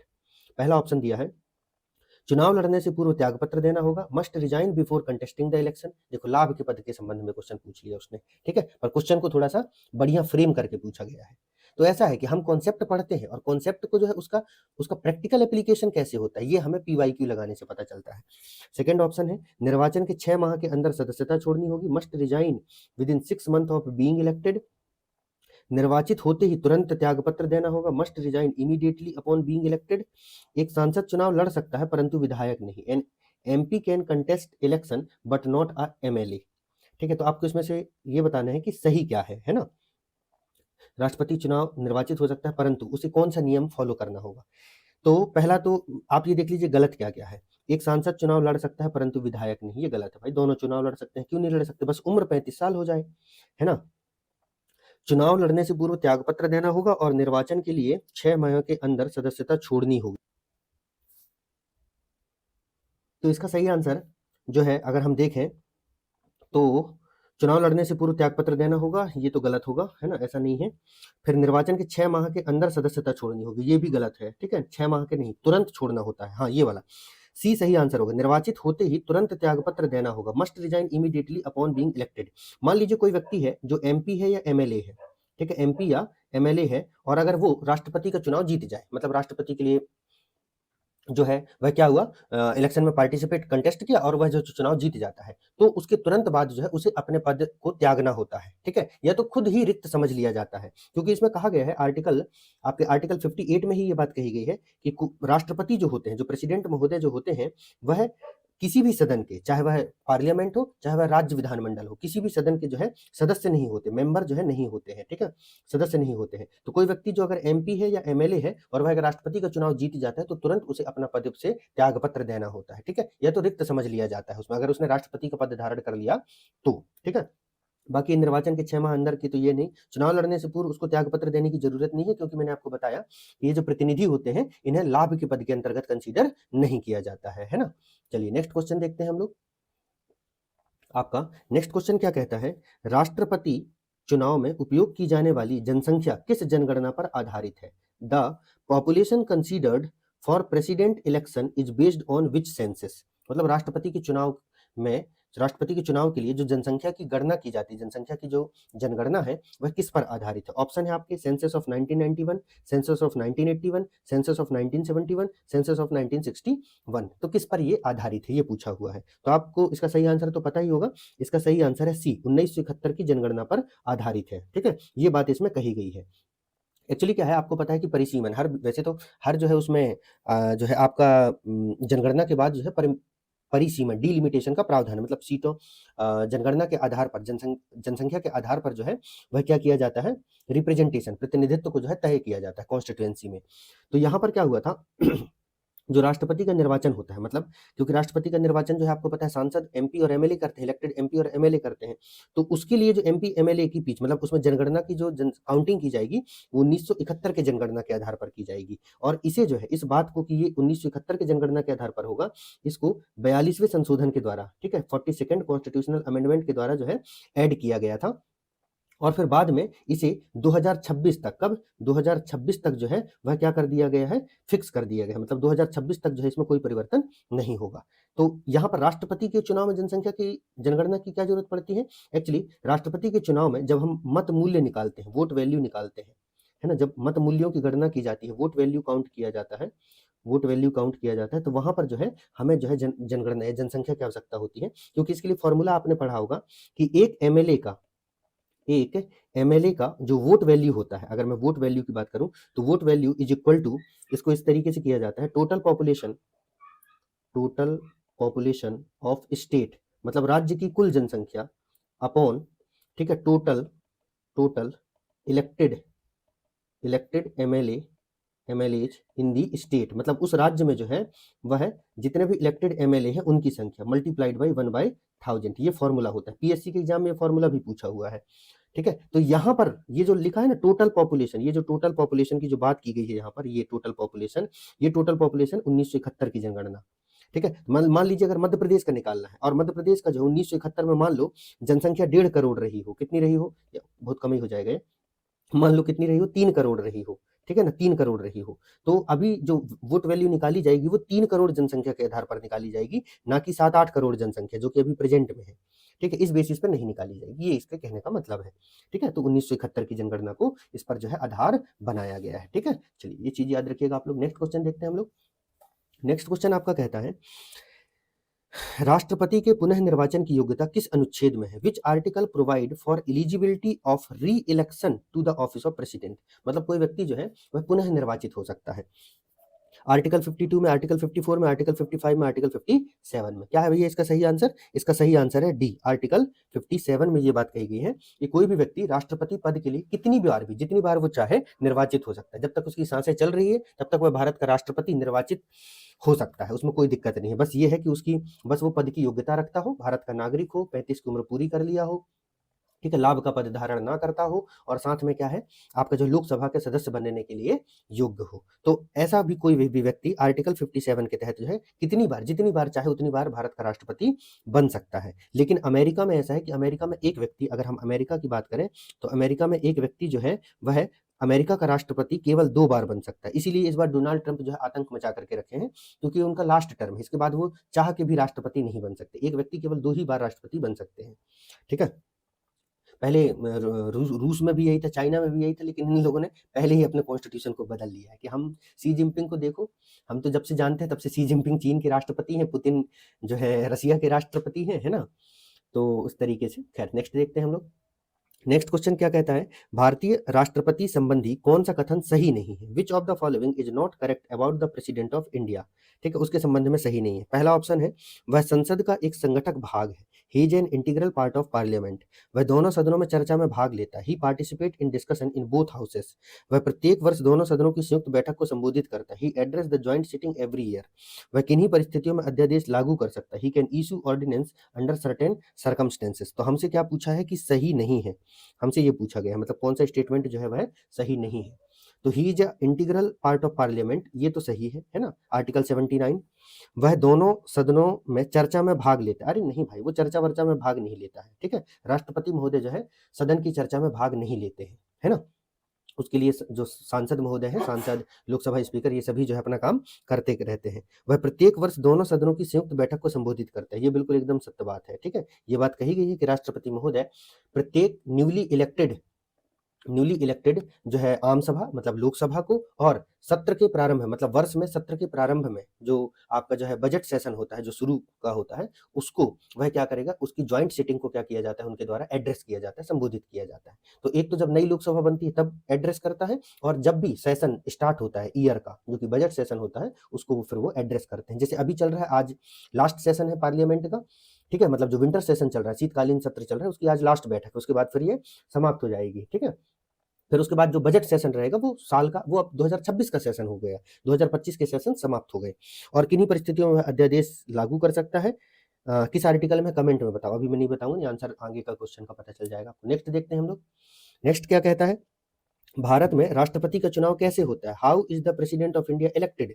option है आपके, प्रत्यक्ष निर्वाचन, डायरेक्ट इलेक्शन, एकल संक्रमणीय मत प्रणाली, सिंगल ट्रांसफरेबल वोट सिस्टम, गुप्त मत प्रणाली, सीक्रेट बैलेट, खुला बैलेट प्रणाली, ओपन बैलेट। ठीक है, तो भारत में राष्ट्रपति का चुनाव कैसे होता है, तो राष्ट्रपति के चुनाव के निर्वाचन, ठीक है, मैनर, आर्टिकल 55 जो है, अनुच्छेद 55, वह निर्वाचन की रीति, राष्ट्रपति के निर्वाचन चुनाव की जो है रीति से संबंधित है, निर्वाचन की रीति, मैनर ऑफ प्रेसिडेंट इलेक्शन, ठीक है, प्रेसिडेंट जो है इलेक्शन से संबंधित है क्या आपका आर्टिकल 55। और इस आर्टिकल में कहा गया है कि राष्ट्रपति का चुनाव सिंगल ट्रांसफरेबल वोट सिस्टम, ठीक है, single STV with single transferable vote system, sorry थोड़ा सा गड़बड़ हो रहा है ना, PR with proportional representation by single transferable, है ना, सिंगल ट्रांसफरेबल वोट सिस्टम, इसके द्वारा पीआर विद एसटीवी सिस्टम के द्वारा किया जाएगा। इसको हिंदी में कहा जाता है आनुपातिक प्रतिनिधित्व। क्या कहा जाता है, आनुपातिक प्रतिनिधित्व, है ना, एकल संक्रमणीय मत पद्धति द्वारा, एकल संक्रमणीय मत पद्धति के द्वारा ये किया जाता है, और यह गुप्त मतदान होता है। लेकिन यहाँ पर पूछा चुनाव कैसे होता है, तो ये एकल संक्रमणीय मत पद्धति के द्वारा ये किया जाता है, ठीक है। चलिए नेक्स्ट क्वेश्चन देखते हैं हम लोग। नेक्स्ट क्वेश्चन हमारा क्या कहता है, भारत सरकार का दायित्व है कि वह किस अनुच्छेद के तहत राज्यों को बाह्य आक्रमण व आंतरिक अशांति से बचाए, under which article is it the duty of union to protect state from external aggression and internal disturbance. मतलब देखो, पहले ऑप्शन देख लो, अनुच्छेद 355, अनुच्छेद 356, अनुच्छेद 352, अनुच्छेद 360, आर्टिकल 355, 356, 352, 360, है ना। मतलब ये कह रहा है कि कौन सा आर्टिकल ये कहता है कि यह भारत सरकार का दायित्व है, भारत सरकार का दायित्व है तो वह राज्यों को बाह्य आक्रमण से बचाए। क्योंकि देखिए राज्यों में, स्टेट्स में क्या है, जो आपके स्टेट्स हैं, है ना, जो आपके राज्य हैं, जो आपकी, जस्ट अ मिनट, है ना हाँ, जो आपके जो स्टेट्स हैं, है ना, जो आपके स्टेट्स हैं, जो आपके राज्य हैं, उनके पास अपनी पुलिस होती है। क्या होती है, पुलिस होती है जो इंटरनल सिक्योरिटी प्रोवाइड करती है। क्या प्रोवाइड करती है, इंटरनल सिक्योरिटी, आंतरिक सुरक्षा जो है उनको प्रदान किया जाता है, इंटरनल सिक्योरिटी जो है प्रोवाइड की जाती है, आंतरिक सुरक्षा प्रदान की जाती है, किसके द्वारा, पुलिस के द्वारा। लेकिन अगर मान लीजिए कोई राज्य है, जैसे राजस्थान है, ठीक है, राजस्थान है, राजस्थान आपको पता है पाकिस्तान के साथ जो है इसकी सीमा लगी हुई है, पाकिस्तान के साथ जो है ये बाउंड्री शेयर करता है। अब पाकिस्तान की सेना इसके ऊपर आक्रमण कर दे, तो ये राज्य की पुलिस की जिम्मेदारी नहीं है कि वो इस बाह्य आक्रमण से लड़ने के लिए जाए, ये जिम्मेदारी जो है वह किसकी होती है? सेना की होती है। किसकी होती है? सेना की होती है। और ये सेना इस राज्य की बाह्य आक्रमण से, किससे? बाह्य आक्रमण से रक्षा करने की जिम्मेदारी सेना की है। और सेना किसके? भारत सरकार के अधीन है। राज्यों के सरकार राज्य सरकारों के अधीन नहीं होती। तो ये जो बात है वह की गई है आपके आर्टिकल 355 में। किसमें किया गया है? आर्टिकल 355 में। इसका सही आंसर हो जाएगा आपका ए। ठीक है, क्या सही आंसर हो जाएगा? ए हो जाएगा। 356 में तो प्रेसिडेंट रूल की बात की गई है। 352 में राष्ट्रपति शासन की बात की, सॉरी, राष्ट्रीय आपातकाल की बात की गई, नेशनल इमरजेंसी की बात की गई है। और 360 में फाइनेंशियल इमरजेंसी की बात की गई है। तो अगर आपको ये भी पता होता, वो +4 का रूल जो मैंने आपको बताया था, मैजिक नंबर 4, कि आपको 352 पता है तो उसमें 4 जोड़ दो, 300 फिर 356 आ जाएगा, 356 में फिर 4 जोड़ दो तो क्या आ जाएगा? 360। और ये तीनों जो है वह इमरजेंसी से संबंधित है। तो आपको आप एलिमिनेट करके यहाँ तक पहुंच जाते कि भैया ये जो है संबंधित है आपका 355, राज्य की सुरक्षा से संबंधित है। नेक्स्ट क्वेश्चन देखते हैं हम लोग। नेक्स्ट क्वेश्चन आपका क्या कहता है? नेक्स्ट क्वेश्चन कह रहा है, निम्नलिखित में से राष्ट्रपति किसकी नियुक्ति करता है? Which of the following are appointed by the president of India? मतलब राष्ट्रपति महोदय के द्वारा किनकी नियुक्ति की जाती है इनमें से? पहला ऑप्शन है भारत के महान्यायवादी, अटॉर्नी जनरल ऑफ इंडिया, नियंत्रक एवं महालेखा परीक्षक, कंट्रोलर एंड ऑडिटर जनरल। ठीक है, फिर है एक राज्य के राज्यपाल, गवर्नर ऑफ स्टेट एंड उपरोक्त सभी। तो बताओ भैया इनमें से कौन कौन है जिसकी नियुक्ति जो है वह राष्ट्रपति महोदय के द्वारा की जाती है? बताइए answer. Attorney general of India, attorney general of India है ना, क्या ये होगा? तो देखिए अटॉर्नी जनरल की तो नियुक्ति ही राष्ट्रपति महोदय के द्वारा की जाती है, आर्टिकल 148 में कहा ही गया है ये बात। तो ये नहीं होगा ऑप्शन। अच्छा, मतलब ये होगा, इसकी नियुक्ति की जाती है। नियंत्रक एवं महालेखा परीक्षक, सॉरी सॉरी उल्टा हो रहा है ना, ये हो गया आपका आर्टिकल 76 है ना, भारत के महान्यायवादी की नियुक्ति राष्ट्रपति महोदय करते हैं, आर्टिकल 76 में कहा गया है। नियंत्रक एवं महालेखा परीक्षक, कंट्रोलर एंड ऑडिटर जनरल, ये बात कही गई आर्टिकल 148 में, और यहाँ पर भी उसकी भी नियुक्ति राष्ट्रपति महोदय के द्वारा की जाती है। और एक राज्य के राज्यपाल, गवर्नर ऑफ स्टेट, ये बात किसमें की गई? आर्टिकल 153 में कही गई है। और इनकी भी नियुक्ति, गवर्नर की नियुक्ति भी कौन करते हैं? राष्ट्रपति महोदय ही करते हैं। तो ये जितने भी हैं उन सब की नियुक्ति जो है वह राष्ट्रपति महोदय के द्वारा की जाती है। नेक्स्ट क्वेश्चन देखिए आपका, राष्ट्रपति 5 वर्ष तक अपने पद पर रहता है। The president hold office for 5 year. अब देखिए ऑप्शंस क्या क्या है। अपने निर्वाचन की तारीख से, मतलब उसका टर्म कब से शुरू होता है, मतलब कब से 5 वर्ष काउंट किया जाएगा। संसद द्वारा निर्धारित तिथि से, from date fixed by parliament, अपने पद ग्रहण के दिन से, from the date he enters office, निर्वाचन आयोग द्वारा घोषित तिथि से, from the date declare by election commission. मतलब कब से 5 वर्ष जो है काउंट किया जाएगा प्रेसिडेंट के टर्म को। तो जो आपका आर्टिकल 56 है, क्या है? आर्टिकल 56 जो है वह इससे संबंधित है। ठीक है, किससे संबंधित है?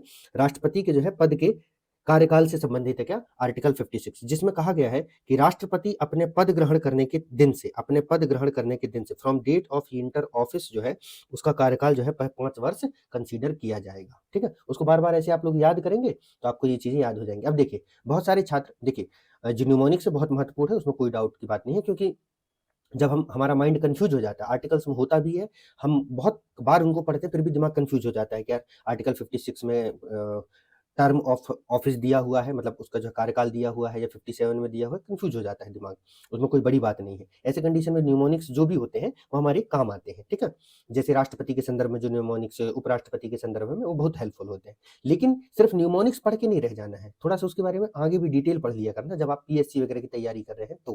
क्योंकि देखो अगर आपको सिर्फ राष्ट्रपति का कार्यकाल, और राष्ट्रपति का कार्यकाल 5 वर्ष होता है, इतना पता है तो आप इस क्वेश्चन को सॉल्व नहीं कर पाएंगे।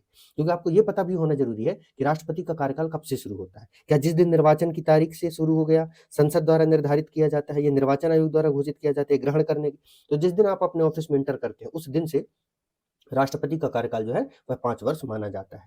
ठीक है, मतलब जिस दिन वो राष्ट्रपति भवन में चला जाता है। नेक्स्ट देखिए आपका, नेक्स्ट कहता है भारत के राष्ट्रपति को यह अधिकार नहीं प्राप्त है कि वह, the president of India does not have the power to.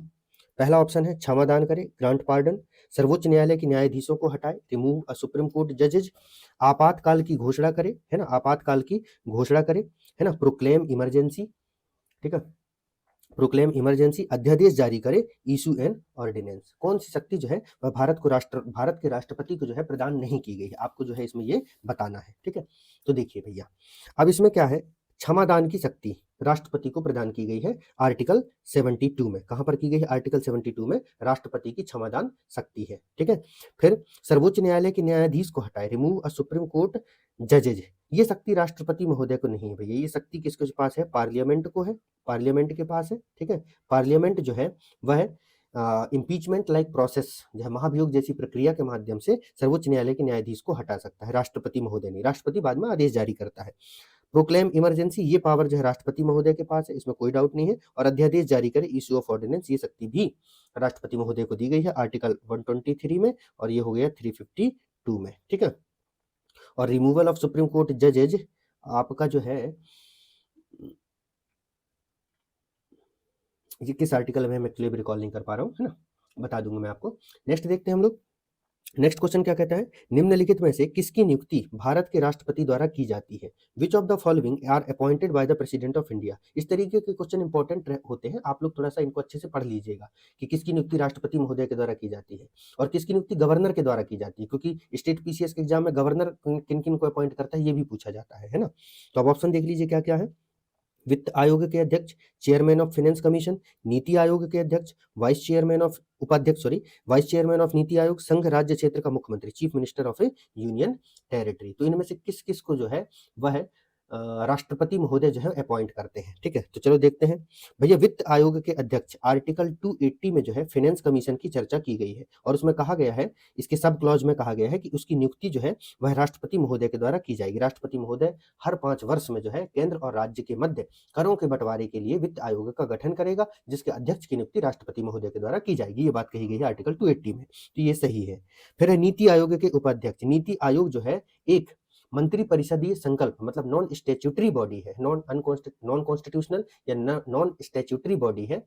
इसके लिए, इसके कारण जो है इसमें नियुक्ति जो है वह राष्ट्रपति महोदय के द्वारा नहीं की जाती। आपको पता है कि इसके जो अध्यक्ष होते हैं, इसके जो चेयरमैन होते हैं वो हमारे जो है प्राइम मिनिस्टर होते हैं, और इसके जो उपाध्यक्ष होते हैं, जो वाइस चेयरमैन होते हैं, वाइस चेयरमैन की नियुक्ति जो है वह प्रधानमंत्री के द्वारा की जाती है, प्राइम मिनिस्टर के द्वारा की जाती है। अब मुझे आप कमेंट सेक्शन में बताइए कि अभी वर्तमान में नीति आयोग के उपाध्यक्ष कौन है ना। और संघ राज्य क्षेत्र के मुख्यमंत्री की नियुक्ति राष्ट्रपति महोदय के द्वारा की जाती है, ये बात सत्य है ना। जो यूनियन टेरिटरी में जो मुख्यमंत्री होते हैं ना, जैसे दिल्ली और पुडुचेरी में, तो दिल्ली में तो अभी जैसे आपको पता है रेखा गुप्ता जी है, पुडुचेरी में कौन है अभी मुझे इसकी जानकारी नहीं है, इससे पहले किरण बेदी जी थी।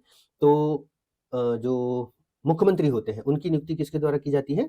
वह राष्ट्रपति महोदय के द्वारा की जाती है। चुनाव होता है, फिर उनको शपथ मतलब नियुक्त करने का काम जो होता है वो राष्ट्रपति महोदय करते हैं। तो इसका 1 और 3 सही आंसर हो जाएगा। ठीक है। 1 एंड 3 जो है इसका करेक्ट आंसर होगा। नेक्स्ट क्वेश्चन देखिए आप। नेक्स्ट क्वेश्चन क्या कहता है? एक विधेयक संसद में प्रस्तुत होने के बाद किस क्रिया के बाद अधिनियम बन जाता है?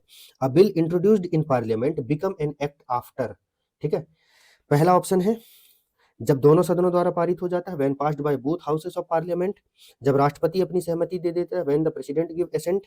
जब प्रधानमंत्री हस्ताक्षर कर देता है, when prime minister sign its. जब सर्वोच्च न्यायालय इसे संसद के अधिकार क्षेत्र में घोषित कर देता है, when supreme court declares it with in the parliament jurisdiction. ऐसा ही क्वेश्चन एक हम सॉल्व कर चुके हैं कि संसद जो है वह राष्ट्रपति और दोनों सदनों से मिलकर के बना हुआ है। तो जब ये तीनों इस पर अपनी सहमति दे देते हैं, मतलब संसद के दोनों सदनों से पास कर देते हैं और राष्ट्रपति महोदय अपनी सहमति दे देते हैं, तो वह जो बिल है वह अधिनियम बन जाता है। तो इसका सही आंसर हो जाएगा क्या आपका? बी, जब राष्ट्रपति अपनी सहमति दे दे। अगर राष्ट्रपति सहमति नहीं दे तो कोई भी बिल अधिनियम नहीं बनेगा। कथन कारण है, देखिए क्या कह रहा है कथन एवं कारण। कथन कह रहा है भारत का राष्ट्रपति ब्रिटिश राजा से भिन्न है। दूसरा कारण कह रहा है भारत के राष्ट्रपति का पद अमेरिका के राष्ट्रपति से मिलता है। तो पहले तो ये देख लो क्या ये दोनों सही है कि नहीं। ऑप्शंस आपको पता है यहाँ इंग्लिश में भी दिया हुआ है, पीछे के ऑप्शंस में जो है ये इंग्लिश वाला नहीं वो हो पाया था, तो ये देख लीजिएगा आप लोग। ठीक है। तो अब देखिए अपन कथन इसमें जो है देखते हैं। हाँ ठीक है, क्या दिक्कत हुई है, चल जो भी हो। तो भारत का राष्ट्रपति ब्रिटिश राजा से भिन्न है, भारत का राष्ट्रपति ब्रिटिश राजा से भिन्न है, ये कथन सही है। जो भारत में राष्ट्रपति पद का प्रावधान है वो ब्रिटिश राजा के समतुल्य, मतलब जो है ब्रिटिश से ही किया गया है, मतलब ब्रिटिश राजा के समतुल्य ही भारत में जो है वह राष्ट्रपति पद का प्रावधान किया गया है। लेकिन वह ब्रिटिश राजा से भिन्न होता है। क्यों? क्योंकि जो ब्रिटेन का राजा होता है, जो ब्रिटेन का राजा होता है वह वंशानुगत होता है। कैसा होता है? वह जो है वंशानुगत होता है, मतलब जो है हेरिडिटरी होता है, राजा का बेटा ही राजा बनता है। लेकिन भारत में हमने गणतांत्रिक व्यवस्था अपनाया है। क्या अपनाया है? गणतंत्र को अपनाया है। और गणतंत्र में जो हेड ऑफ द स्टेट होता है वह क्या होता है? इलेक्टेड होता है।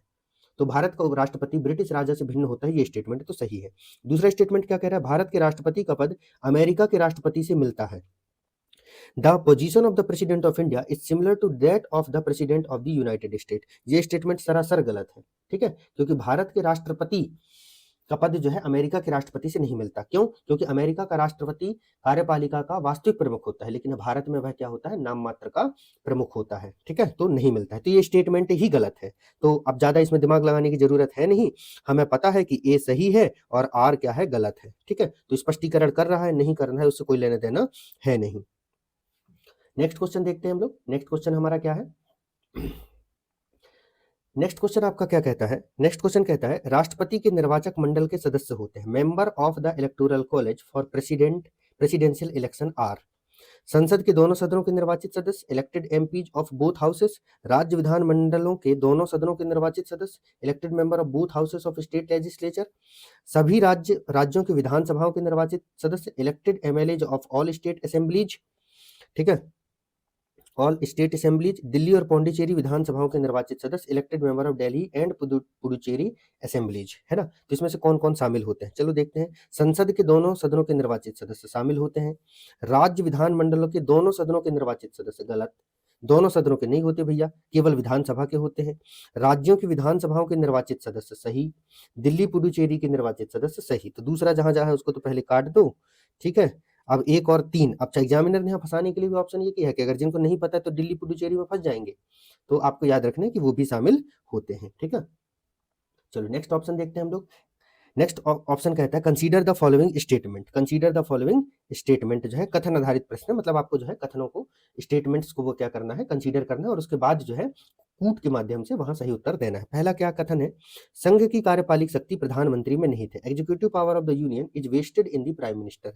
दूसरा कहता है प्रधानमंत्री की नियुक्ति राष्ट्रपति करता है, prime minister is appointed by the president. ऐसे क्वेश्चन बहुत इंपॉर्टेंट होते हैं क्योंकि इसके माध्यम से आपके बहुत सारे कॉन्सेप्ट एक साथ क्लियर हो जाते हैं। प्रधानमंत्री मंत्रिपरिषद के प्रधान होते हैं, prime minister is the head of the council of minister. नियुक्ति के समय प्रधानमंत्री का संसद सदस्य होना आवश्यक नहीं, it is not necessary for the PM to be member of parliament at the time of appointment. ये क्वेश्चन ऐसा है, इजी भी है, और आखिरी वाला स्टेटमेंट देकर के एग्जामिनर ने इस क्वेश्चन को इतना कठिन बना दिया है कि अब आप कुछ पूछिए मत, ठीक है। तो कैसे देखते हैं, देखिए, संघ की कार्यपालिक शक्ति प्रधानमंत्री में निहित होती है, ये तो गलत है भैया। चलो एलिमिनेट लगा के देखो कि पहला गलत है तो कौन कौन से ऑप्शन अलग हो जाएंगे। वाह, एग्जामिनर ने रास्ता भी सही कर दिया है, वाह यार, धन्यवाद।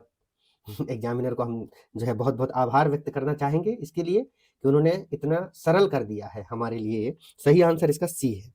तो बाकी को आप पढ़ लो। प्रधानमंत्री की नियुक्ति राष्ट्रपति करता है, सत्य बात है। प्रधानमंत्री मंत्रिपरिषद के प्रधान होते हैं, सत्य बात है, ठीक है। और नियुक्ति के समय प्रधानमंत्री का संसद सदस्य होना आवश्यक नहीं है, ये बहुत सारे लोगों को नहीं पता, लेकिन आपको ये जानकारी होना चाहिए कि कोई भी व्यक्ति, कहा गया है ना कि कोई भी व्यक्ति आर्टिकल 75 के क्लॉज नंबर, चलो अभी याद नहीं है, सपोज करो आप इसको क्वेश्चन मार्क में रख देते हैं। क्लॉज में कहा गया है, 75 में ही कहा गया है कि कोई भी व्यक्ति वह मंत्री बन सकता है अगर वह संसद का सदस्य नहीं है, तो शर्त यह है कि 6 महीने के भीतर उसे सदस्यता ग्रहण करनी होगी, ठीक है। मतलब 6 महीने के भीतर उसको संसद का सदस्य बनना होगा। फॉर एग्जाम्पल, मोदी जी को ऐसा लगता है कि यार ये जो राघवेंद्र नाम का एक व्यक्ति है, ये एक बहुत अच्छा जो है, सपोज करो पर्यावरण मंत्री बन सकता है, तो उन्होंने मुझे पर्यावरण मंत्री बना दिया, लेकिन मैं अभी कहीं से भी मेंबर नहीं हूं, ना तो कहीं लोकसभा से मेंबर हूं, ना तो कहीं राज्यसभा का मेंबर हूं। अब 6 महीने तक तो मैं मंत्री बन के रह सकता हूं, लेकिन 6 महीने के बाद मुझे या तो लोकसभा का मेंबर बनना पड़ेगा या तो फिर राज्यसभा का मेंबर बनना पड़ेगा, ठीक है। और अगर ऐसा नहीं होता है तो फिर मेरी सदस्यता ऑटोमेटिक समाप्त हो जाएगी, है ना। वैसे अब जब ऐसा करेंगे तो फिर वो जुगाड़ कहीं ना कहीं से राज्यसभा से कर कुरा के पहुंचा देते हैं, ठीक है, जैसे एस जयशंकर जी को किया गया, ठीक है। और ऐसे ही हुआ भी था कि इसी क्लॉज का फायदा उठा करके पंजाब में, ठीक है, एक केस था, बाद में सुप्रीम कोर्ट में गया था, SR चौहान, है ना, बनाम पंजाब राज्य का केस था। उसमें एक व्यक्ति ऐसे ही कर रहा था, बढ़िया 6 महीने के लिए मंत्री बनता और फिर रिजाइन कर देता, 6 महीने के लिए मंत्री बनता, रिजाइन कर देता, ना तो मतलब वो पंजाब विधानसभा का सदस्य नहीं था, बस सरकार में उसको मंत्री बना लिया जाता और फिर जैसे 6 महीने पूरे होने वाले तो रिजाइन कर देता। बाद में केस सुप्रीम कोर्ट गया तो काफी कुछ वो हुआ। तो खैर ठीक, इसका सही आंसर क्या है, ये वाला है, ठीक। चलो, इसलिए क्वेश्चन को पूरा पढ़ा करना और साथ में ऑप्शंस भी देख लिया करना, क्योंकि कहीं ना कहीं आंसर जो है छिपा होता है, इस बात को आप समझिए। कुछ ही क्वेश्चन ऐसे होते हैं जहां हिंट नहीं मिलता है, अदरवाइज एग्जामिनर हिंट दे देता है, इसी हिंट को यूपीएससी ने पहचान लिया, तो उसने 2023 के बाद से ऐसे ताबड़तोड़ क्वेश्चन बनाया कि आप कुछ पूछिए मत। 23 में तो ऐसा चित्त कर दिया कि एकदम चलिए, लोकसभा व राज्यसभा की संयुक्त बैठक किसके द्वारा बुलाई जाती है? Joint sitting of Lok Sabha and Rajya Sabha is summoned by. तो ज्वाइंट सिटिंग किसके द्वारा बुलाई जाती है? प्रेसिडेंट के द्वारा, लोकसभा अध्यक्ष, स्पीकर ऑफ लोकसभा, संसद पार्लियामेंट, राज्यसभा सभापति, चेयरमैन ऑफ राज्यसभा, किसके द्वारा ज्वाइंट सिटिंग बुलवाई जाती है भाई? ज्वाइंट सिटिंग का प्रोविजन किस आर्टिकल में है, पहले तो ये बता दो। तो ज्वाइंट सिटिंग का प्रोविजन जो है आर्टिकल 108 में है। मैंने आपको एक चीज बताई थी ना कि हमारे जैसे भारत में जो हिंदू रिलीजन है उसमें क्या है, कोई भी चीज जैसे माला वाला जपने का, दादी वगैरह जो माला वगैरह जपती हैं तो वो 108 बार जपती है। 108 बार जपन करने के बाद क्या होता है, उनका ईश्वर के साथ मेल हो जाता है, एक हो जाती है। तो वैसे ज्वाइंट सिटिंग में क्या होता है, जब लोकसभा और राज्यसभा इन दोनों की सिटिंग एक साथ हो, ठीक है, किसी मुद्दे पर गतिरोध को दूर करने के लिए, जो डेडलॉक है उसको दूर करने के लिए। मतलब इसको ऐसे समझो कि एक बिल जो है वह लोकसभा ने तो पारित कर दिया, अब वो बिल राज्यसभा में भी पारित होना चाहिए, तभी कानून बनेगा, फिर राष्ट्रपति साइन करेगा। राज्यसभा ने कहा नहीं करेंगे पारित, जाओ, ठीक है। अब ऐसे कंडीशन में तो दिक्कत हो जाएगी, क्यों? क्योंकि ऐसा हो सकता है, क्योंकि मान लीजिए लोकसभा में किसका बहुमत है, बीजेपी का बहुमत है, और राज्यसभा में मान लीजिए कांग्रेस का बहुमत है। किसका बहुमत है? कांग्रेस का। अब बीजेपी के द्वारा कोई बिल लाया गया तो इस बिल को तो है वो लोकसभा में पास करवा लेंगे क्योंकि उनकी मेजोरिटी है, लेकिन राज्यसभा में कांग्रेस की मेजोरिटी है, तो कांग्रेस वाले आने दो बेटा, देखते हैं, नहीं होने देंगे पास हम तो, ठीक है। अब डेडलॉक हो जाएगा ऐसी कंडीशन में। तो ऐसे ऐसे गतिरोध को दूर करने के लिए राष्ट्रपति महोदय के द्वारा ज्वाइंट सिटिंग बुलाई जाती है, ठीक है।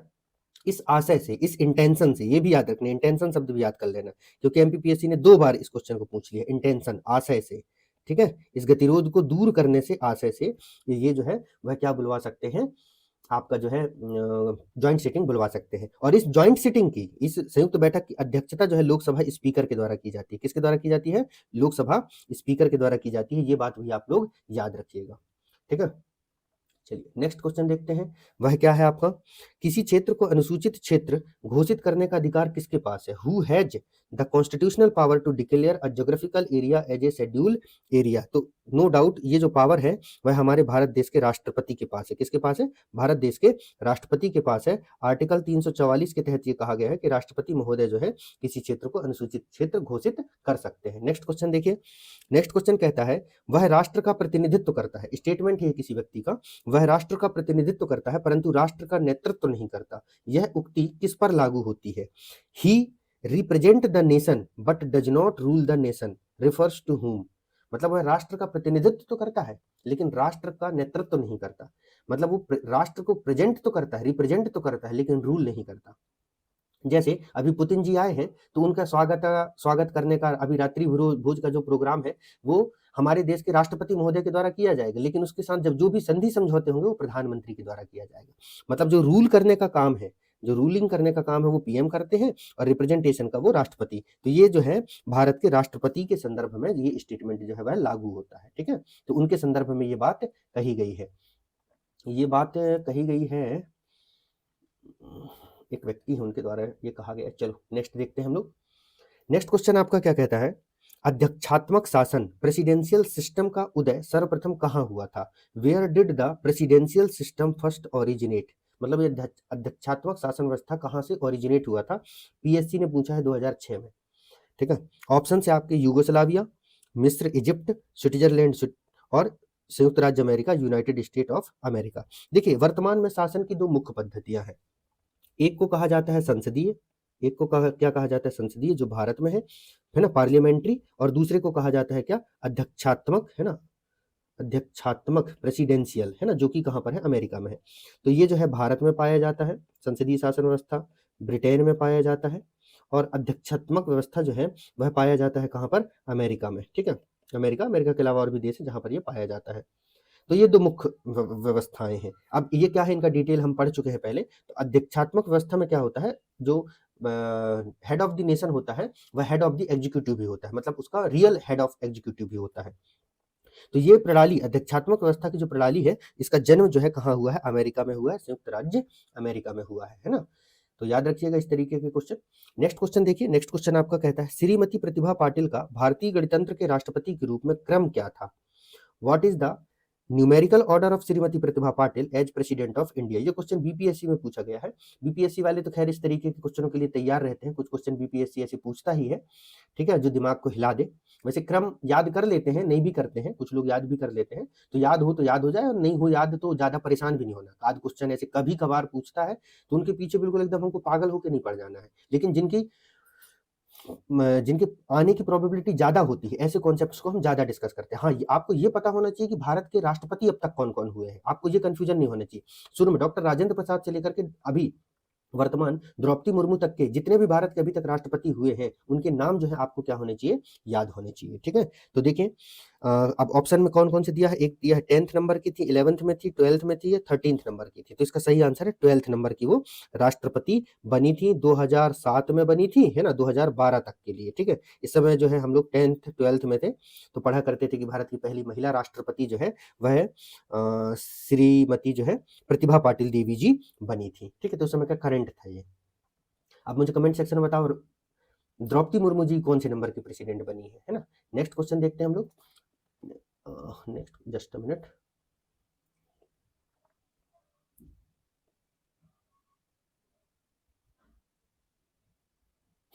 चलिए नेक्स्ट क्वेश्चन क्या कहता है, सर्वसम्मति से चुने जाने वाले एकमात्र राष्ट्रपति कौन थे। Who is the only president of India elected जो है अनएनिमसली, ठीक है, अनएनिमसली या सर्वसम्मति से चुने जाने वाले भारत के एकमात्र राष्ट्रपति कौन थे। ऑप्शन है आपके डॉक्टर राजेंद्र प्रसाद, डॉक्टर राधाकृष्णन, डॉक्टर जाकिर हुसैन, नीलम संजीव रेड्डी। कौन थे भाई। इसका मतलब ये सर्वसम्मति से मतलब ये हुआ कि देखिए जब राष्ट्रपति का चुनाव होता है तो सब अलग अलग पार्टियों के होते हैं। अब मान लीजिए जैसे बीजेपी पार्टी है, तो बीजेपी पार्टी वाले एक अपना कैंडिडेट, अपना प्रत्याशी जो उम्मीदवार खड़े करेंगे, फिर वैसे ही कांग्रेस वाले जो है अपना उम्मीदवार खड़ा करेंगे, ठीक है। इस तरीके से जो मेजर यही दो लोग जो है अपना उम्मीदवार खड़े करते हैं, कभी कभी तीसरी पार्टियां भी इसमें शामिल हो जाती हैं। लेकिन अगर ऐसा हो कि फॉर एग्जांपल उन्होंने मेरा नाम सुझाया कि भैया हम राघवेंद्र को जो है भारत का राष्ट्रपति बनाएंगे, ठीक है, बीजेपी ने मेरा नाम सुझाया फॉर एग्जाम्पल, ठीक है, कि राघवेंद्र को जो है भारत का राष्ट्रपति बनाया जाएगा। कांग्रेस ने कहा ठीक ठीक बहुत अच्छी बात है, हम भी इस बात का समर्थन करते हैं, हम इसके अगेंस्ट में, मतलब इनके अगेंस्ट में, इनके ओपोनेंट के रूप में हम किसी को भी कैंडिडेट जो है अपना खड़े नहीं करते, ये बहुत अच्छे व्यक्ति है, इन्हीं को देश का राष्ट्रपति बना दिया जाए, तो इसको कहा जाएगा निर्विरोध निर्वाचित होना। तो ऐसे जो व्यक्ति है वो नीलम संजीवा रेड्डी रहे। नीलम संजीव रेड्डी के केस में ऐसा रहा है कि सारी पार्टियां एक साथ एकजुट हो गई थी, उन्होंने कहा ठीक है इनको राष्ट्रपति बना देते हैं, कोई इशू नहीं है। नेक्स्ट क्वेश्चन देखिए आपका, अध्यादेश जारी करने का अधिकार राष्ट्रपति का कौन सा अधिकार है। Ordinance making power of the president falls under which category.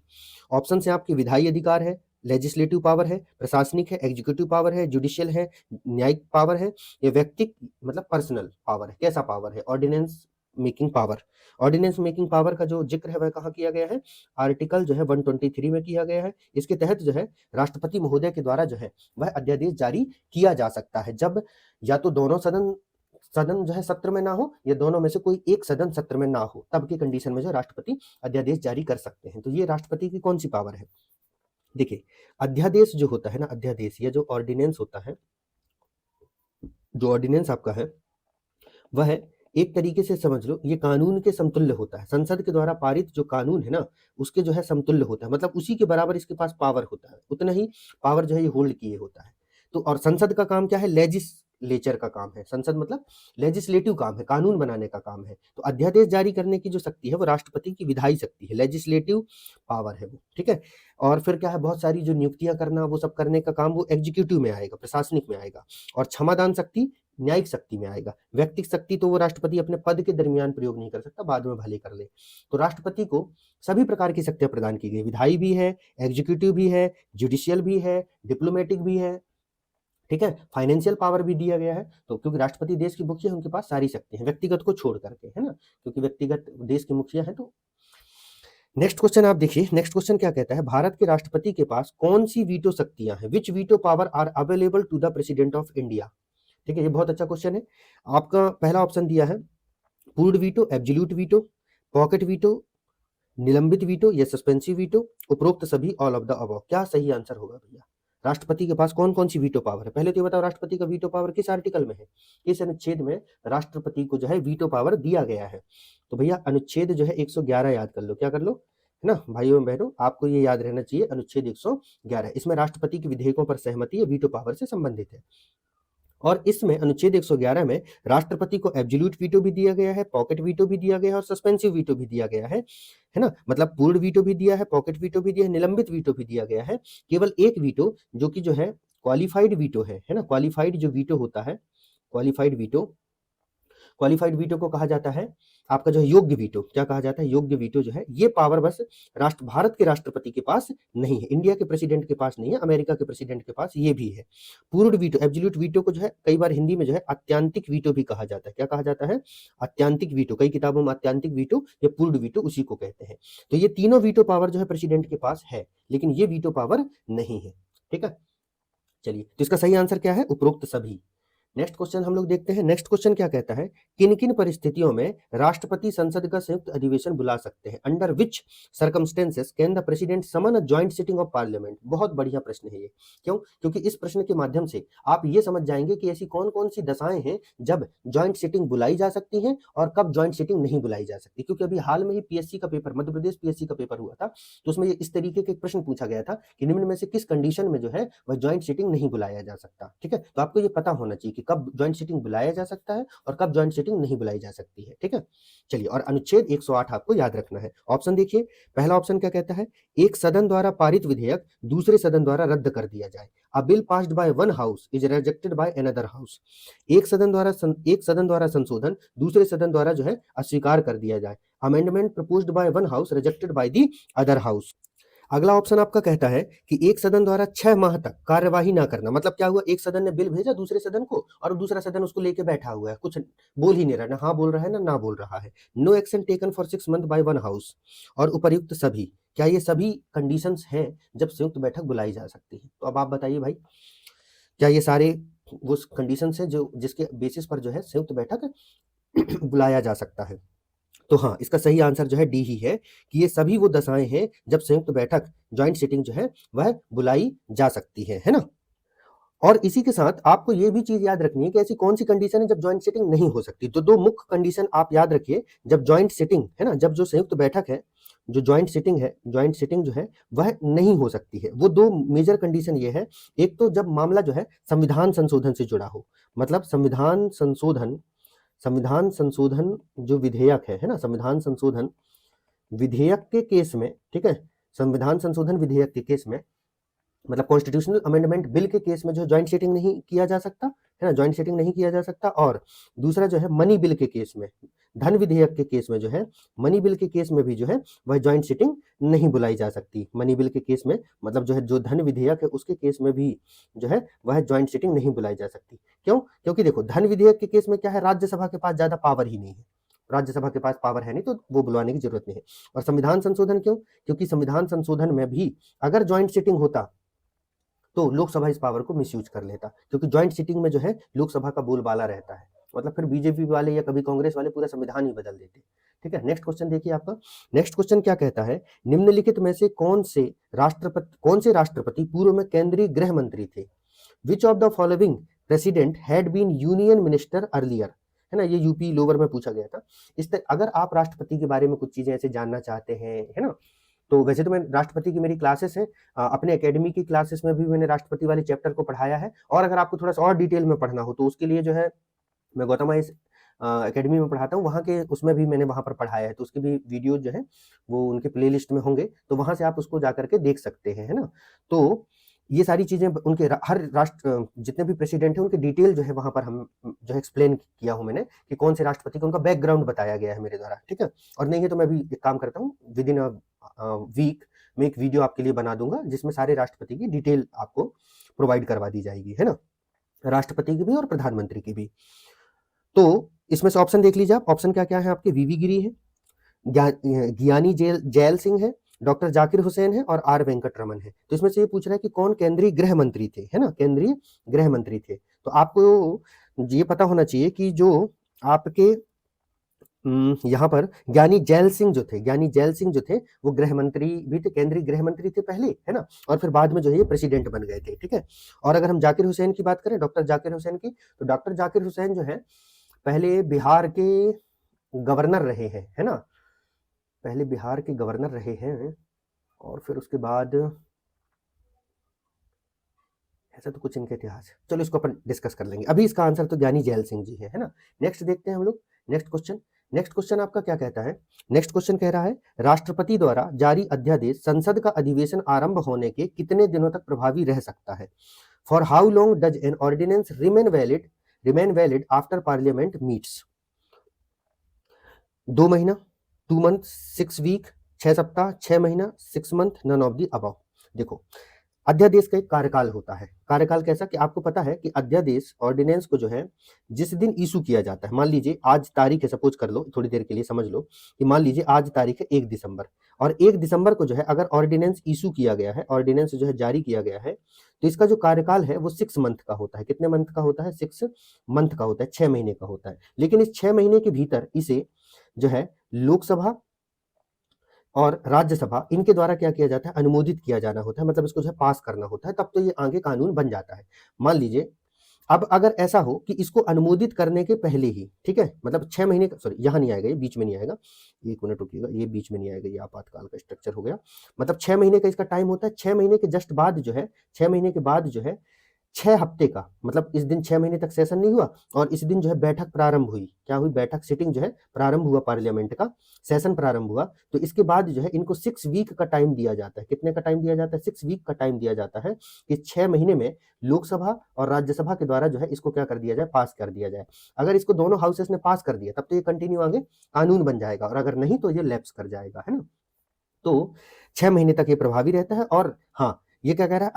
अधिवेशन प्रारंभ हुआ 6 महीने के बाद, तो उसके 6 वीक का, तो इसका 6 सप्ताह है। इसीलिए ये भी कहा जाता है कि ऑर्डिनेंस की जो टोटल लाइफ होती है वो 7.5 महीने की होती है। कितनी होती है? 7.5 महीने की होती है। ठीक है, नेक्स्ट क्वेश्चन देखिए। नेक्स्ट क्वेश्चन आपका क्या कहता है? राष्ट्रपति अपनी क्षमादान शक्ति का प्रयोग किन मामलों में कर सकता है? The president can exercise pardon power in which cases? ठीक है, मतलब राष्ट्रपति अपने पार्डन पावर को कहां कहां यूज कर सकता है? मृत्युदंड के केस में, डेथ सेंटेंस में, सैनिक अदालत के दंड में, कोर्ट मार्शियल के केस में, संघीय कार्यपालिका के क्षेत्राधिकार के अंतर्गत, punishment under union executive jurisdiction, और उपरोक्त सभी, है ना, ऑल ऑफ द अबव। कहां कहां जो है राष्ट्रपति महोदय जो है अपनी क्षमादान शक्ति का प्रयोग कर सकते हैं? ये बहुत बढ़िया क्वेश्चन है, क्योंकि इससे आपको ये भी पता चल जाएगा कि राष्ट्रपति कहां पर अपनी क्षमादान शक्ति का प्रयोग नहीं कर सकते। ठीक है, तो इसमें अगर आप लोग ऑप्शन देखेंगे, तो उसमें जो है आपका, तो एक में यहाँ पर क्या है? मृत्युदंड दिया हुआ है। क्या दिया हुआ है? मृत्युदंड। ठीक है, तो हाँ, ये सही बात है कि डेथ सेंटेंस के केस में जो है वह प्रेसिडेंट महोदय जो है वह पार्डनिंग पावर का यूज कर सकते हैं। राष्ट्रपति की पार्डनिंग पावर आर्टिकल 72 में दी गई है, और गवर्नर की पार्डनिंग पावर जो है वह आर्टिकल जो है 161 में दी गई है। ठीक है, तो और सैनिक अदालत के दंड के केस में बिल्कुल यहां पर भी यूज किया जा सकता है। संघीय कार्यपालिका के क्षेत्राधिकार के अंतर्गत यहां पर भी यूज किया जा सकता है। ठीक है, तो उपरोक्त ये सभी केसेस में जो है वह राष्ट्रपति महोदय के द्वारा वह पार्डनिंग पावर दिया जा सकता है। ठीक है, ये बात आप लोग याद रखना। गवर्नर की पार्डनिंग पावर की हम बात करें तो ये 2 केसेस ऐसे हैं, ये जो 2 केसेस ऐसे हैं जहां पर गवर्नर जो है वह पार्डनिंग यूज नहीं कर सकता, मतलब डेथ सेंटेंस में गवर्नर माफी नहीं दे सकता, और जहां पर कोर्ट मार्शियल है, सेना अदालत का मामला है, वहां पर भी नहीं कर सकता। और यहाँ पर जो है ये जो संघीय अदालत लिखा हुआ है, ये जो संघीय अदालत है, यहाँ संघीय अदालत संघीय कार्यपालिका की जगह राज्य कार्यपालिका, क्या है आपकी? राज्य कार्यपालिका के संदर्भ में जो है ये प्रावधान किया जाता है। मतलब राज्यपाल राज्य कार्यपालिका के या राज्य सूची के विषयों पर ही क्षमादान दे सकता है। ठीक है, चलिए नेक्स्ट क्वेश्चन देखते हैं हम लोग। नेक्स्ट क्वेश्चन क्या कहता है हमारा? ठीक है, इसमें हमारा जो है नेक्स्ट क्वेश्चन क्या है? नेक्स्ट क्वेश्चन कह रहा है निम्न में से कौन सा संवैधानिक विशेषाधिकार राष्ट्रपति का नहीं है? Which of the following is not a constitutional privilege of the president? मतलब राष्ट्रपति का नहीं है वो विशेषाधिकार। ठीक है, कॉन्स्टिट्यूशनल प्रिविलेज नहीं है राष्ट्रपति का। ठीक है, पहला ऑप्शन देखिए आपका, पहला ऑप्शन कहता है साधारण बिल को पुनर्विचार हेतु लौटाना, returning an ordinary bill for reconsideration. वित्तीय बिल को पुनर्विचार हेतु लौटाना, returning a money bill for reconsideration. Lok Sabha को भंग करना, डिजॉल्विंग दी लोकसभा। प्रधानमंत्री की नियुक्ति करना, अपॉइंटिंग दी प्राइम मिनिस्टर। तो ये राष्ट्रपति को कुछ विशेषाधिकार दिए गए हैं, इसमें से ये पूछ रहा है जिनमें से कौन सा विशेषाधिकार वह राष्ट्रपति के पास नहीं है। ठीक है, तो चलिए देखते हैं। साधारण बिल को पुनर्विचार हेतु लौटाना, ठीक है, सस्पेंसिव वीटो का यूज करना ये राष्ट्रपति कर सकता है। वित्तीय बिल को पुनर्विचार हेतु लौटाना ये राष्ट्रपति नहीं कर सकता है। जो मनी बिल होता है उसको राष्ट्रपति रिकंसिडरेशन के लिए नहीं लौटा सकते हैं। ठीक है, अनुच्छेद 110 में ये बात कही गई है। फिर लोकसभा को भंग करना, डिजॉल्विंग दी लोकसभा, ये राष्ट्रपति महोदय करते हैं प्रधानमंत्री की सलाह पर, है ना। और प्रधानमंत्री की नियुक्ति करना, अपॉइंटिंग द प्राइम मिनिस्टर, ये काम भी राष्ट्रपति महोदय का ही है। तो वित्तीय बिल को पुनर्विचार हेतु लौटाना ये राष्ट्रपति का संवैधानिक विशेषाधिकार नहीं है, राष्ट्रपति महोदय ऐसा नहीं कर सकते। नेक्स्ट क्वेश्चन देखते हैं। ये कहता है आपका, संसद के लिए राष्ट्रपति का अभिभाषण कौन तैयार करता है? Who prepare the president's address to parliament. ठीक है, मतलब संसद में जो राष्ट्रपति अभिभाषण देते हैं उसको कौन तैयार करता है। इस तरीके के क्वेश्चन बार बार नहीं पूछे जाते, लेकिन पूछे जाते हैं तो बनते नहीं है। तो अगर एग्जामिनर ने कभी पूछ लिया है और फिर से उसको दौरा पड़ जाए और वो रिपीट कर ले तो अपन पढ़ लें तो उसमें ही भलाई है। क्योंकि अपना तो बस ये है कि एक बार ऐसी तैयारी करो, है ना, कि अगली बार के लिए कोई गुंजाइश नहीं बचे। क्योंकि हम ये सोच लेते हैं कि अगली बार और मेहनत करेंगे, पर होता नहीं है। मैं सही बात बताऊं, जो पहली दूसरी बार में जो मेहनत हो जाती है ना, उसके बाद के अटेम्प्ट्स में उतनी मेहनत नहीं हो पाती है। ठीक है, मन में एक रिग्रेट, एक low confidence, low self esteem, सब बहुत सारी चीजें डेवलप हो जाती हैं। फिर आप कितने भी इंटेलिजेंट हो, है ना, तो रहता है कुछ लोगों में बहुत डेडिकेशन रहता है। अभी जैसे बहुत सारे यूपीएससी एस्पिरेंट, एमपीपीएससी वाले जो 6-6, 7-7 अटेम्प्ट में निकाले हैं, लेकिन उतना धैर्य, उतना परजीवेरेंस सब में नहीं होता दोस्तों, है ना। और सबकी परिस्थितियां भी एक जैसी नहीं होती है। ठीक है, परिस्थितियां भी तो बहुत इंपॉर्टेंट होती है ना, कि आपके घर की स्थिति, आपकी फैमिली की कंडीशंस कैसी हैं, सारी चीजें। तो एक बार पढ़ो और एकदम पूरा झोंक दो अपने आप को, है ना। उसके बाद जो भी होगा वो परमात्मा के ऊपर छोड़ के बस आप लग जाओ। ठीक है, चलिए। तो 41 क्या कहता है? स्वयं राष्ट्रपति, प्रेसिडेंट हिमसेल्फ, लोकसभा अध्यक्ष, स्पीकर ऑफ लोकसभा, राज्यसभा के सभापति, चेयरमैन ऑफ राज्यसभा, केंद्रीय मंत्रिमंडल, यूनियन काउंसिल ऑफ मिनिस्टर। मतलब कौन राष्ट्रपति का अभिभाषण तैयार करता है? तो देखो भाई, स्वयं राष्ट्रपति महोदय नहीं करते हैं, लोकसभा अध्यक्ष भी नहीं करते हैं, राज्यसभा के सभापति भी नहीं करते हैं। ये काम करता है केंद्रीय विधान मंत्रिमंडल का। क्योंकि राष्ट्रपति महोदय जो अपना अभिभाषण देते हैं ना, जो एड्रेस देते हैं, उसमें यही बताते हैं कि साल भर में या इस नए सत्र में जो है हमारी सरकार मतलब राष्ट्रपति की सरकार कौन सी सरकार है? यही यूनियन काउंसिल ऑफ मिनिस्टर, ये पूरा प्रधानमंत्री का दल, उसने क्या किया है अपने एड्रेस में, वो यही बताते हैं कि हमारी सरकार क्या करने वाली है और अभी तक उन्होंने क्या किया है। ठीक है, नेक्स्ट क्वेश्चन देखिए। इसी के बाद जो है आप लोग याद रखिएगा, राष्ट्रपति के अभिभाषण के बाद ही धन्यवाद प्रस्ताव पारित किया जाता है। ठीक है, थैंक्स मोशन को जो है पारित किया जाता है। अगर थैंक्स मोशन गलती से पारित नहीं हुआ, वैसे तो हो जाता है, लेकिन अगर नहीं हुआ तो सरकार गिर जाती है। आगे देखिए, संविधान के किस अनुच्छेद के अंतर्गत राष्ट्रपति मंत्रिपरिषद की सलाह मानने के लिए बाध्य है? Under which article is the president bound to act on the advice of the council of minister? पहला ऑप्शन है आर्टिकल 74, है ना, पहला आपका ऑप्शन यहां दिया गया है आर्टिकल 74। दूसरा है आर्टिकल 85, आर्टिकल 86, आर्टिकल 101। तो किस आर्टिकल में ये कहा गया है? तो इसका सही आंसर है दोस्तों, क्या है सही आंसर? आर्टिकल 74, है ना, अनुच्छेद 74 में ये बात कही गई है। देखिए क्या होता है, ये काउंसिल ऑफ मिनिस्टर है। क्या है? काउंसिल ऑफ मिनिस्टर है। ये काउंसिल ऑफ मिनिस्टर जो होते हैं वह प्रेसिडेंट को एडवाइस देते हैं, क्योंकि सारे जो संघ के जो भी कार्य है वो प्रेसिडेंट के नाम पर किया जाता है। तो क्या होता है, पहले इसमें ऐसा था कि राष्ट्रपति महोदय जो है, काउंसिल ऑफ मिनिस्टर ने राष्ट्रपति महोदय को कोई सलाह दी, कोई एडवाइस दिया। ठीक है, अब राष्ट्रपति चाहे तो इसको मान सकते थे या नहीं मान सकते थे, ये प्रोविजन था। लेकिन इंदिरा गांधी आई, इंदिरा गांधी ने 42वें संविधान संशोधन में, 42nd कॉन्स्टिट्यूशन अमेंडमेंट में ये प्रोविजन कर दिया कि राष्ट्रपति आप इस सलाह को मानने के लिए जो है ना, ये बाध्य है। मतलब ये सलाह जो है आपको मानना ही पड़ेगा और कोई उपाय आपके पास है नहीं। तो ठीक है, इसको जो है बाध्य बना दिया गया। लेकिन फिर 44वां संशोधन किया गया, 44th अमेंडमेंट किया गया। उसमें सरकार ने कहा कि राष्ट्रपति अगर चाहे तो एक बार काउंसिल ऑफ मिनिस्टर की सलाह को पुनर्विचार के लिए भेज सकते हैं। किसके लिए भेज सकते हैं? पुनर्विचार के लिए, रिकंसिडरेशन के लिए भेज सकते हैं। लेकिन जब हम पुनर्विचार करके फिर से सलाह इनको भेजेंगे, फिर से जब हम अपनी सलाह इनको भेजेंगे, तब आप मानने के लिए बाध्य है। मतलब आप उसको फिर से नहीं भेज सकते हमारे पास।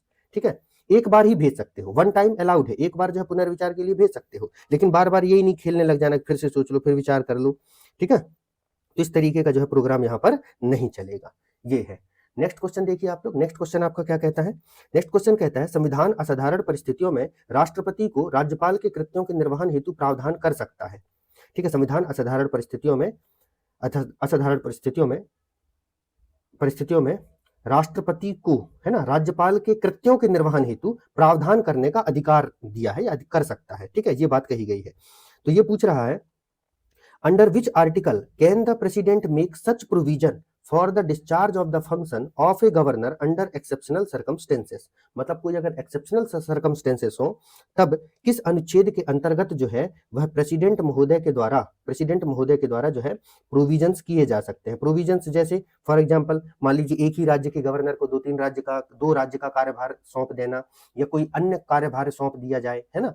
तो इसके संदर्भ में जो है किस अनुच्छेद के तहत राष्ट्रपति महोदय ऐसा कर सकते हैं। ऑप्शन है आपके आर्टिकल 160, आर्टिकल 162, आर्टिकल 165, आर्टिकल 310, है ना, 310।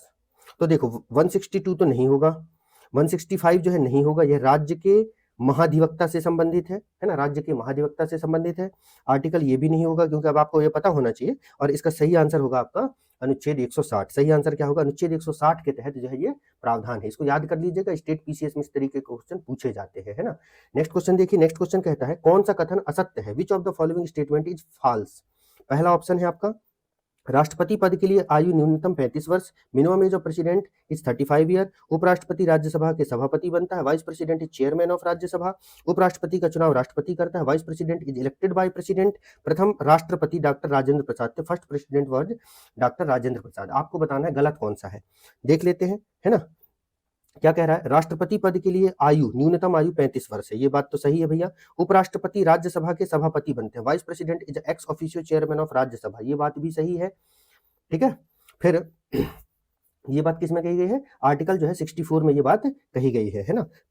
उपराष्ट्रपति का चुनाव राष्ट्रपति करता है, vice president is elected by president. अरे भैया ये बात तो सरासर गलत बात है यार, उपराष्ट्रपति का चुनाव जो है वह वाइस प्रेसिडेंट नहीं करते हैं, लोकसभा और राज्यसभा के इलेक्टेड मेंबर के द्वारा किया जाता है। प्रथम राष्ट्रपति डॉक्टर राजेंद्र प्रसाद थे, ये तो बिल्कुल एकदम सत्य बात है, स्वतंत्र भारत के प्रथम राष्ट्रपति श्री डॉक्टर राजेंद्र प्रसाद जी थे। तो आपका क्या पूछा, गलत कौन सा है? तो गलत है भैया, सी गलत है ना। नेक्स्ट क्वेश्चन देखते हैं हम लोग। नेक्स्ट क्वेश्चन आपका कहता है राष्ट्रपति लोकसभा को कब भंग कर सकते हैं? When was the president dissolve the Lok Sabha?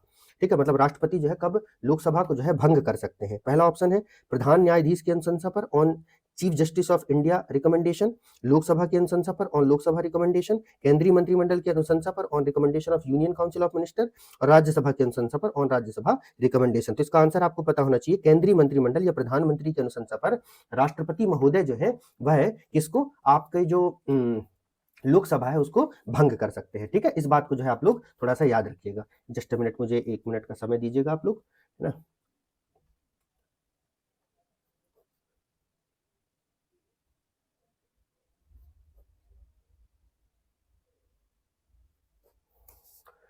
ठीक है, चलिए नेक्स्ट क्वेश्चन देखते हैं हम लोग। नेक्स्ट क्वेश्चन क्या कहता है आपका, संविधान के उल्लंघन के आधार पर राष्ट्रपति के विरुद्ध किसके द्वारा महाभियोग लगाया जा सकता है?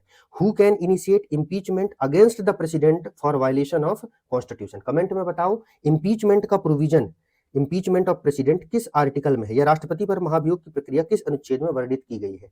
अब ऑप्शन देखिए, भारत के मुख्य न्यायाधीश chief justice of India, Bharat के उपराष्ट्रपति vice president of India, Lok Sabha के अध्यक्ष स्पीकर ऑफ लोकसभा, संसद के दोनों सदनों द्वारा आइदर हाउस ऑफ पार्लियामेंट। तो ये क्या कह रहा है, who can initiate impeachment against the president for violation of constitution. इसमें 2-3 महत्वपूर्ण जानकारियां भी हैं, पहले आप आंसर बता दीजिए कि कौन कर सकता है भाई इनिशिएट। देखो ये काम जो है वह पार्लियामेंट का है, मुख्य न्यायाधीश का तो नहीं है, तो इसको अलग कर दो। भारत के उपराष्ट्रपति, इनका भी ये काम नहीं है। लोकसभा के स्पीकर, वो इनका भी ये काम नहीं है। ये काम है संसद के दोनों सदनों के द्वारा जो है ना, महाभियोग की प्रक्रिया जो है संसद के दोनों सदनों के द्वारा जो है विशेष बहुमत से पारित की जाती है।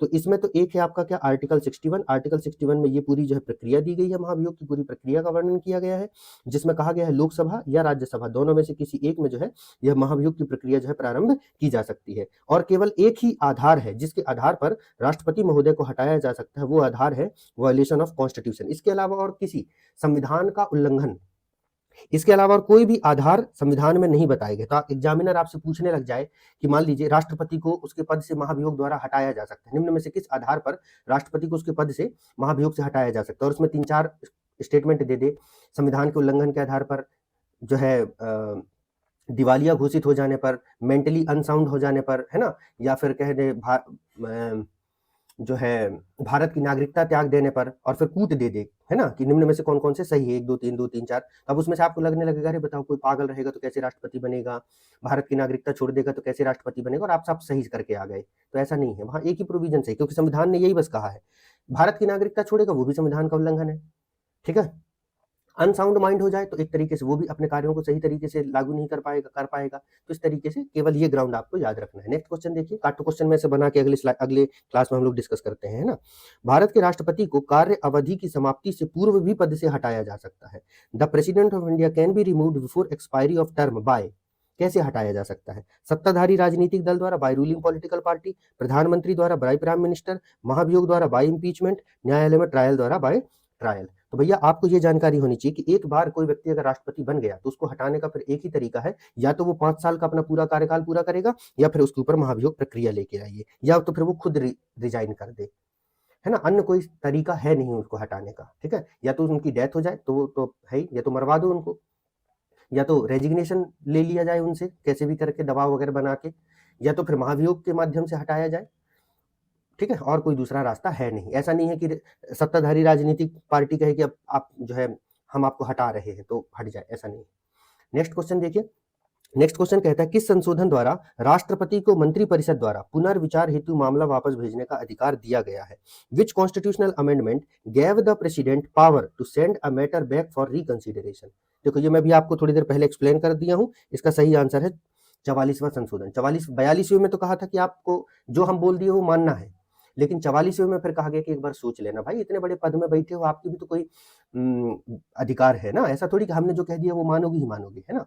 नेक्स्ट देखिए, किस अनुच्छेद के अंतर्गत राष्ट्रपति बिल पर अपनी स्वीकृति रोक सकते हैं? Under which article can the president withhold assent to a bill passed by both houses of parliament? Article 63, article 108, article 109, article 111, अनुच्छेद 111। किसके माध्यम से रोक करते हैं भाई? कई बार बता चुका हूं, डी, है ना, अनुच्छेद 111 के तहत, है ना। आज के सेशन का लास्ट क्वेश्चन है ये, क्या कह रहा है? भारत का कार्यपालिका एग्जीक्यूटिव हेड अध्यक्ष कौन होता है? Who is the executive head of India? Options दिए हैं, राष्ट्रपति, प्रधानमंत्री, विरोधी दल के नेता, लीडर ऑफ अपोजिशन, मुख्य सचिव, चीफ सेक्रेटरी। कौन होते हैं भैया भारत के कार्यपालिका का अध्यक्ष? कौन होता है? Who is the executive head of India? बहुत सारे बच्चे ऐसे क्वेश्चनों में फंस जाते हैं। बहुत सिंपल क्वेश्चन है, लेकिन इसके बावजूद भी ऐसे क्वेश्चनों में बच्चे फंस जाते हैं, और वो लोग क्या लगा जाते हैं? प्रधानमंत्री आंसर में लगा के आ जाते हैं, लेकिन ये गलत है, क्योंकि एग्जीक्यूटिव का हेड जो है वो राष्ट्रपति ही होते हैं, ठीक है। प्रधानमंत्री तो भैया काउंसिल, जब तक ये ना पूछे कि मंत्री परिषद का प्रमुख कौन है, मंत्री परिषद का प्रमुख कौन है, तब तक प्रधानमंत्री के बारे में सोचना ही नहीं एग्जामिनेशन हॉल में। जब ये पूछेगा तभी आप मंत्री परिषद, प्रधानमंत्री के बारे में सोचना, अदरवाइज आपको सब जगह राष्ट्रपति ही अपने दिमाग में रखना है, ठीक है। तो इस तरीके से ये सेशन का हमारा लास्ट क्वेश्चन था। इसके बाद फिर हम लोग नेक्स्ट सेशन में मिलेंगे, तो उसमें जो है हम लोग उपराष्ट्रपति, प्रधानमंत्री और भारत के महान्यायवादी, इनसे रिलेटेड क्वेश्चन डिस्कस कर लेंगे, और उसके बाद पूरे एक वीडियो में पूरी जो संसद है ना उनके जो एमसीक्यूज है वो डिस्कस कर लेंगे। और आपको पता है ये टॉपिक बहुत महत्वपूर्ण होते हैं, तो कृपया करके क्लास के साथ बने रहिएगा और कमेंट सेक्शन में बताइएगा कि आप लोगों को कैसी लग रही हैं ये क्लासेस, ठीक है। तब तक के लिए आप सभी लोगों का बहुत बहुत धन्यवाद दोस्तों। जय हिंद।